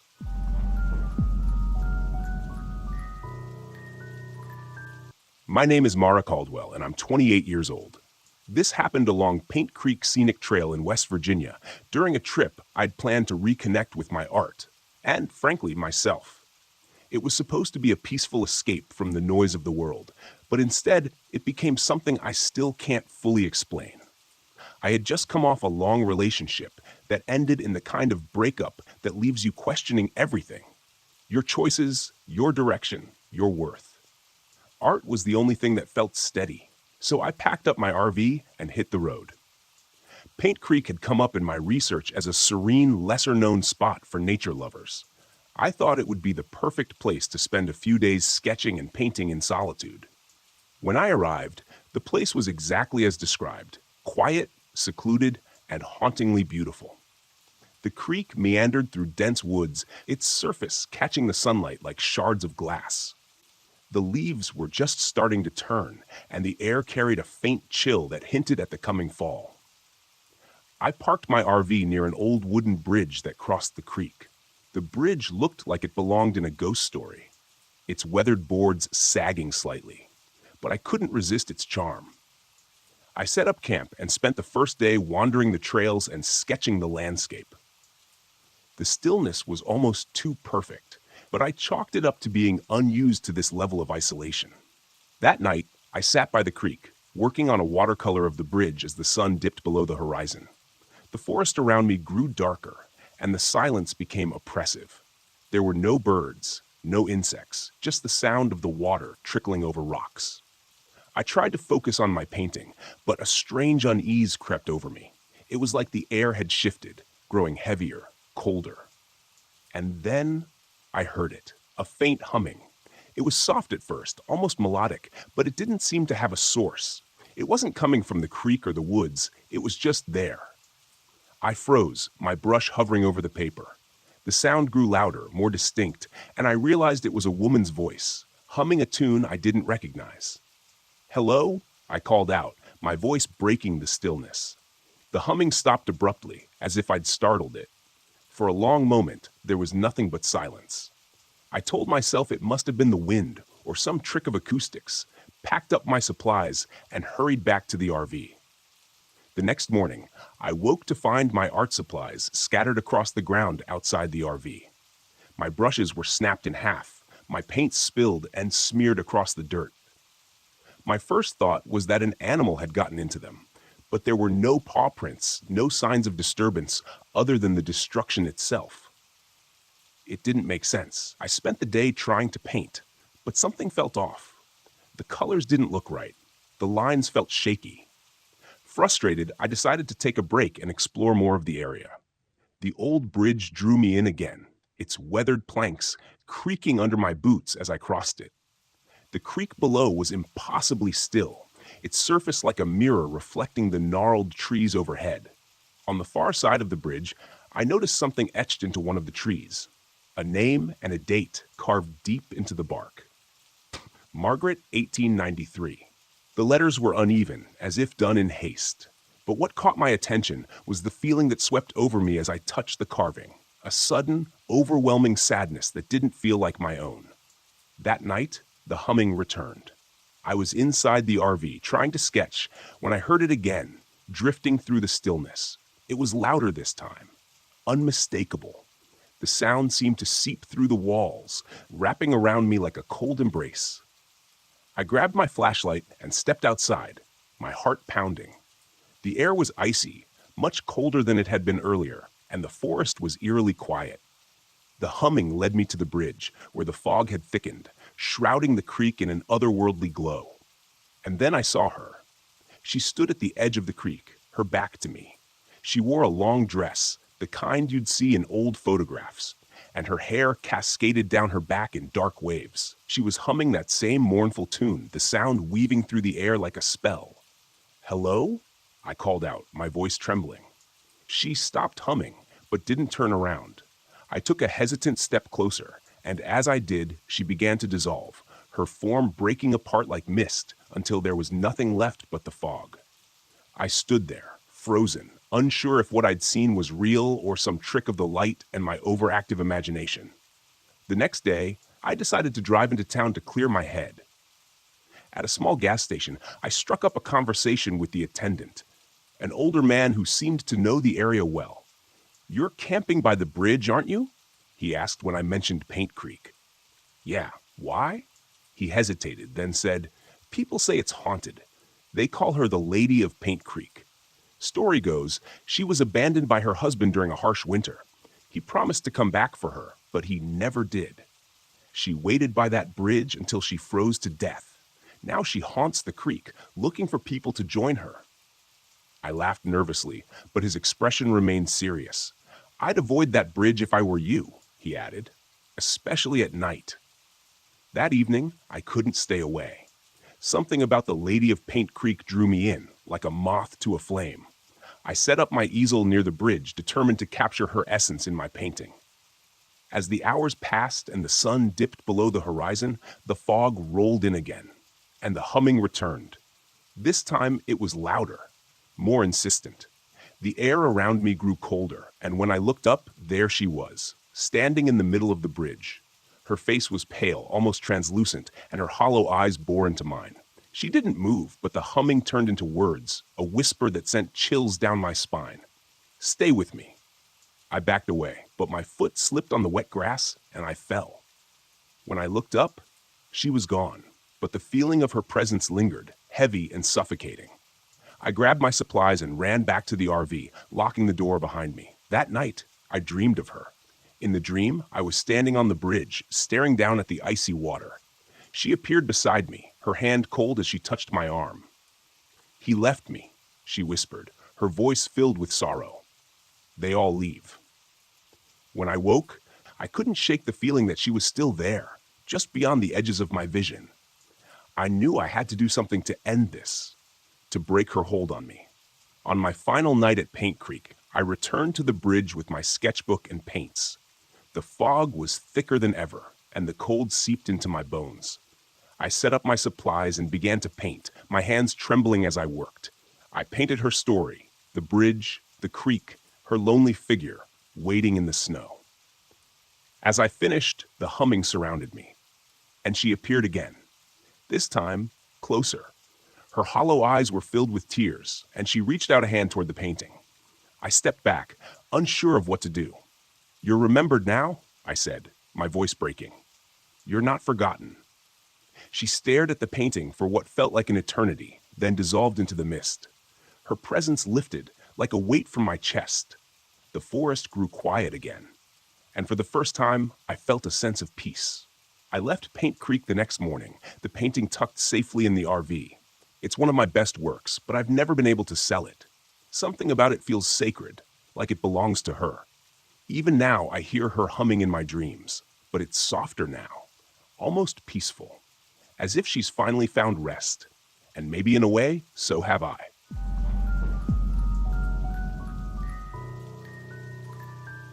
It wasn't my first job, and it sure as hell wasn't supposed to be my last, but something about that night didn't sit right from the beginning. Maybe it was the silence on the dispatch call, or the way the wind howled across the San Rafael desert, as if it knew something I didn't. I should have listened to that instinct, the one that makes your gut twist and your hands clench the steering wheel tighter than usual. But when the money's right, sometimes you take a job you wouldn't otherwise. The rig hummed beneath me as I barreled down I-70, heading west. The sky was bruised with the last light of day, purple streaks fading into a storm building on the horizon. I had a long way to go and no time to waste. They said the cargo was sensitive. He needed to be kept at exactly 20 degrees, and if I messed up, there'd be hell to pay. That wasn't what bothered me, though. What bothered me was not knowing what the hell I was hauling. When they don't tell you what's in the trailer, it's never good. My name's Roy Mallister. Bones to the few truckers who still know me on the road. 45 years old, and I've spent the last 20 behind the wheel. The road used to be a kind of escape for me, a way to outrun the things I didn't want to face. But that was before Carol passed, before I let everything else fall apart, including my relationship with my daughter Emily. Haven't talked to her in years, and I don't think about it much anymore. I'm good at avoiding things like that. But tonight, something felt different. The desert stretched out endlessly on either side of me, just red rock and dry air as far as the eye could see. I hadn't seen another car in miles, which was fine by me. The last thing I needed was distractions. That is, until the dashboard flashed red and the trailer's cooling unit flickered for the first time. I muttered a curse, pulling the rig over onto the shoulder. I cut the engine, grabbed my flashlight, and climbed out into the gathering dusk. The wind hit me hard, dust swirling around my boots as I made my way to the back of the trailer. I could hear the cooling unit working and stuttering like it was trying to fight off some kind of malfunction. Fumbling with the latch, I yanked open the back door and was greeted with a gust of frigid air. It smelled wrong in there, like cold metal and something decayed, the kind of smell that sticks in your nose and won't leave. I shined my light into the back, trying to figure out what was causing the problem. That's when I heard it. A soft tapping. No, not tapping. Scratching. It was coming from the crate, a large wooden crate strapped down in the center of the trailer, covered in heavy chains.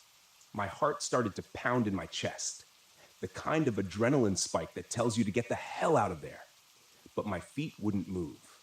I inched closer, flashlight trembling in my grip. The scratching got louder. The crate shifted just slightly, as though something inside was alive. "What the hell?" I whispered, backing away. I wasn't going to open it. Not in a million years. I slammed the trailer door shut and locked it tight, forcing myself to breathe slowly. Whatever was in that crate, I wasn't sticking around to find out. I was just supposed to get it from point A to point B, no questions asked. I climbed back into the cab, started the engine, and pulled back onto the road, telling myself I was imagining things. Maybe it was an animal, I thought. Some government experiment or something. None of it mattered. All I had to do was deliver the damn thing. The radio crackled to life as I accelerated, and I jumped in my seat. Static. Then, through the fuzz, I heard something faint. A voice. A woman's voice. "Roy, why didn't you come back?" My heart stuttered. The voice sounded like Carol's. I smacked the side of the radio, trying to clear the signal, but the static only grew louder. The voice faded, replaced by an eerie, distorted country song, one I hadn't heard since she passed. It was one of her favorites. "No," I muttered, turning the radio off. This was just stress getting to me. The isolation, the weird cargo, and the fact that I hadn't slept in 2 days. That's all it was. That's what I told myself as I sped down that endless stretch of highway. But the farther I drove, the worse it got. The storm hit an hour later, and with it came the figures. I thought they were just shadows at first, shapes in the mist thrown up by the desert sandstorm. But as the wind howled and the sand lashed against the windshield, I could swear I saw them. People walking along the roadside. No, not people. Ghosts. Old men in trucker caps, women in long, flowing dresses, their faces pale and hollow, their eyes dark as the night.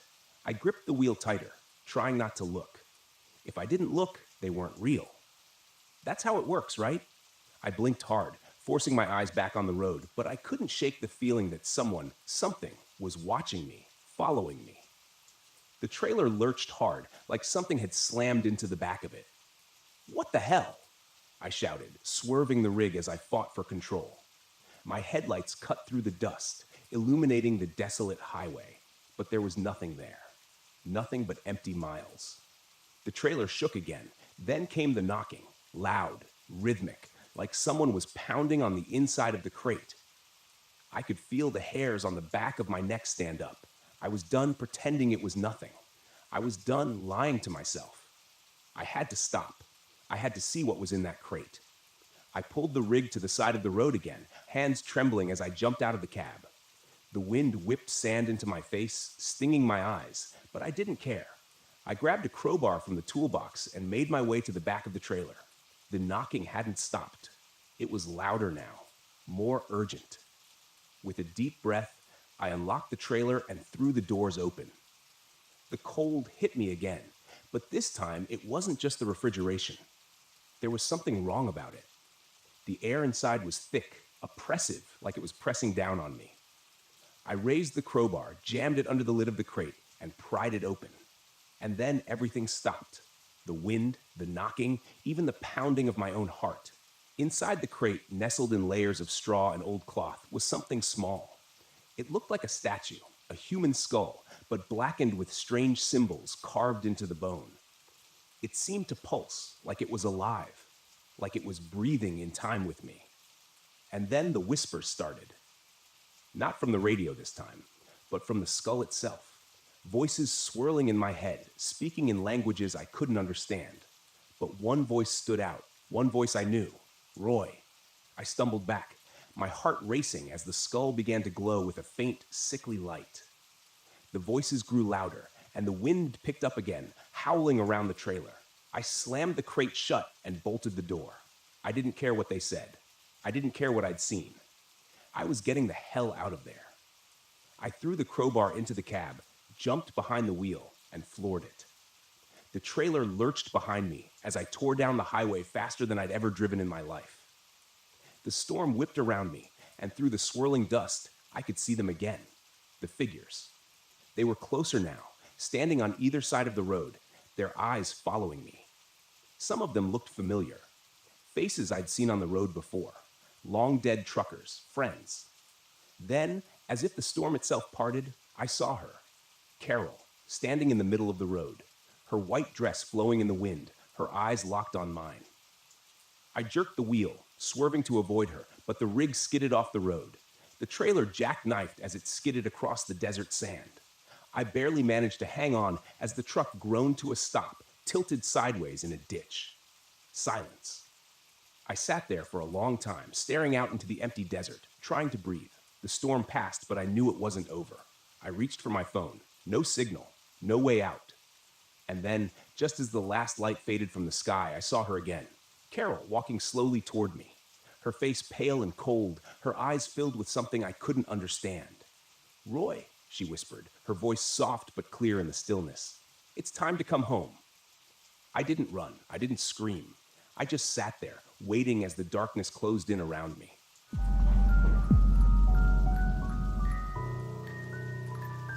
I didn't believe in ghosts, UFOs, or anything supernatural. I spent most of my career chasing down so-called paranormal phenomena and explaining them with cold, hard facts. That was my job, turning superstition into science, myths into measurable data. The Brown Mountain Lights? They were just another mystery waiting for a rational explanation. That's what I told myself as I drove my RV up the winding roads of Pisgah National Forest. The thick trees closed in on either side. The air was crisp, and autumn leaves scattered across the path. There was a quiet stillness that made the world feel far away. I should have felt calm, excited even. But as the sun began to sink behind the distant ridges, leaving the forest bathed in shadow, I felt something else. Tension. Shaking it off, I parked the RV at the remote campsite I'd scouted.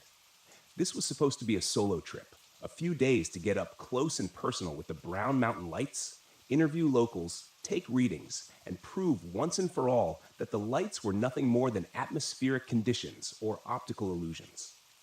I had all the gear I'd need, high-resolution cameras, thermal scanners, EMF detectors, the works. I wasn't expecting to find anything supernatural, just an anomaly. And anomalies had explanations. But the moment I stepped out of the RV, a chill ran through me. The trees rustled softly, as if whispering some secret I wasn't meant to hear. "Focus," I muttered to myself, dragging my gear out and setting up the cameras, angling them toward Brown Mountain Ridge. I had a perfect view of the ridge from my campsite, miles away, but clear in the distance. That's where the lights were supposed to appear. By the time I was fully settled in, I was sitting outside the RV, bundled in a jacket, sipping coffee, and staring out into the dark, waiting. The forest was eerily silent. No birds, no wind, nothing. Just stillness. Then, around midnight, I saw them. At first, they were faint, flickering, small orbs of light hovering just above the ridge. I squinted, adjusting the focus on my binoculars. There they were. Two, no, three lights bobbing in the air like they were floating on an invisible current. I grabbed my camera, flipping the switch to start recording, but nothing happened. The lens stayed black. The screen dead. What the hell? I muttered, fiddling with the buttons. Fully charged and brand new, the camera shouldn't have malfunctioned. I checked the battery, clicked it back into place, and tried again. Still nothing. Frustration surged through me. This was exactly what I'd come here for. The lights, right there in front of me, and I couldn't even capture them. I stood up, grabbing my thermal scanner, but when I flipped it on, the screen flickered, then went dark.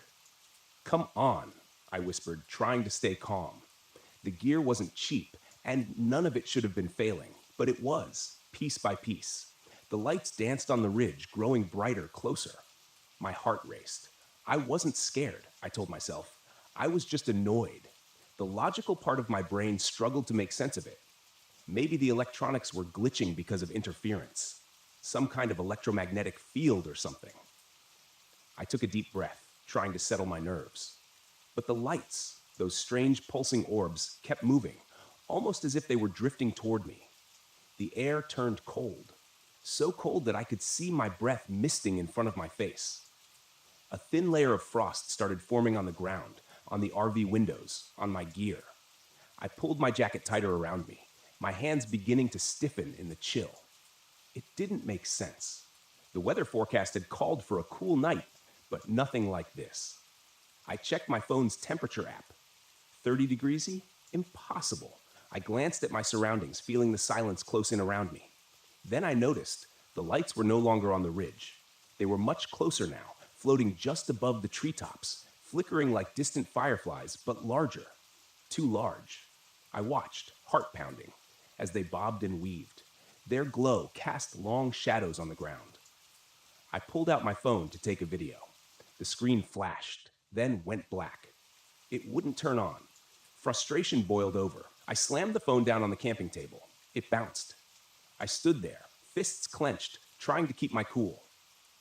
This was why people got sucked into believing nonsense, because technology failed at the worst possible moment. The lights weren't supernatural. There had to be an explanation. Maybe the cold was messing with the equipment, or some kind of atmospheric distortion. But then I saw the handprints. Small, faint handprints etched in frost on the RV window. They hadn't been there before. I knew that. I stared at them, my breath catching in my throat. They looked like the handprints of a child, no more than a few inches across. And they were slowly, gradually melting away in the cold. A prickling sensation crawled up the back of my neck. I turned to look at the lights, now hovering at the edge of the forest. Close enough that I could make out their eerie bluish glow. They flickered in the trees, moving in slow, lazy circles, as if they were watching me, waiting for me. The rational part of my mind screamed that it was impossible. There was no way the lights could have traveled that fast. No way they could be this close. I'd seen videos, read reports. They were always distant, spectral, unreachable. But now they felt personal, as if they were beckoning me. I swallowed, my throat tight. Without thinking, I took a step forward. The cold deepened, pressing in on me from all sides. The frost crept up the sides of the RV, spreading like delicate veins. The temperature continued to drop. My breath came out in ragged gasps, and my vision blurred. The lights drifted deeper into the trees, flickering and glowing, moving in a pattern that felt deliberate, like they wanted me to follow. And I did. I grabbed my flashlight, my hands trembling as I made my way toward the forest's edge. The beam of light was weak, barely cutting through the dark. I kept my eyes on the lights, feeling a strange pull in my chest, like something was urging me forward. As I entered the trees, the world grew darker. The lights danced just out of reach, always a few steps ahead of me, their glow casting an ethereal light on the twisted branches. The forest felt wrong, too quiet, too still. I checked my watch. 2 hours had passed. I hadn't even noticed. My legs ached, and I realized with a sinking feeling that I had no idea how far I'd wandered. The lights flickered again, brightening as they circled a large boulder ahead, and then they stopped, hovering there, motionless. I took a step closer, and that's when the hallucinations began. Shapes, faint figures moving in the trees, shadows stretching unnaturally long. And there, between the branches, I saw faces. Pale, expressionless faces staring at me with hollow eyes. I blinked, and they were gone. Panic set in. I turned to leave, but the forest had shifted. The path I'd taken was no longer clear. Everything looked the same trees, the same twisting branches. The lights pulsed behind me, glowing brighter as if taunting me. I ran. My breath came in short, sharp bursts. My heart raced in my chest as I stumbled through the underbrush, trying to find my way back to the campsite. The lights flickered at the corners of my vision, but I ignored them. Then I heard it. Footsteps. Light, quick footsteps crunching through the frost behind me. I didn't dare look back. I ran faster, my flashlight flickering and dying in my hand. I broke through the tree line, gasping for air, and saw the RV ahead, a welcome sight. But the air around it was colder than ever. The frost was so thick on the windows that it looked like snow. And there, pressed against the glass, were more handprints, dozens of them. I scrambled inside, locking the door behind me, and collapsed on the floor, panting. My entire body trembled with cold and fear. The lights were still out there. I could see them through the frosted windows, flickering in the trees, growing fainter as the night wore on. I didn't sleep. I couldn't. By dawn, they were gone. The temperature returned to normal and the frost melted away, but I didn't feel safe. Not anymore. I packed up the RV and drove out of Pisgah National Forest, my hands still shaking on the steering wheel. I'd come here to find an explanation, to debunk the Brown Mountain lights. But what I found was something else, something I couldn't explain. And I knew, deep down, that the lights weren't just a phenomenon. They were something more.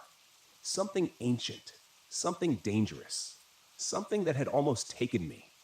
I don't know what they wanted, but I'll never go back to find out.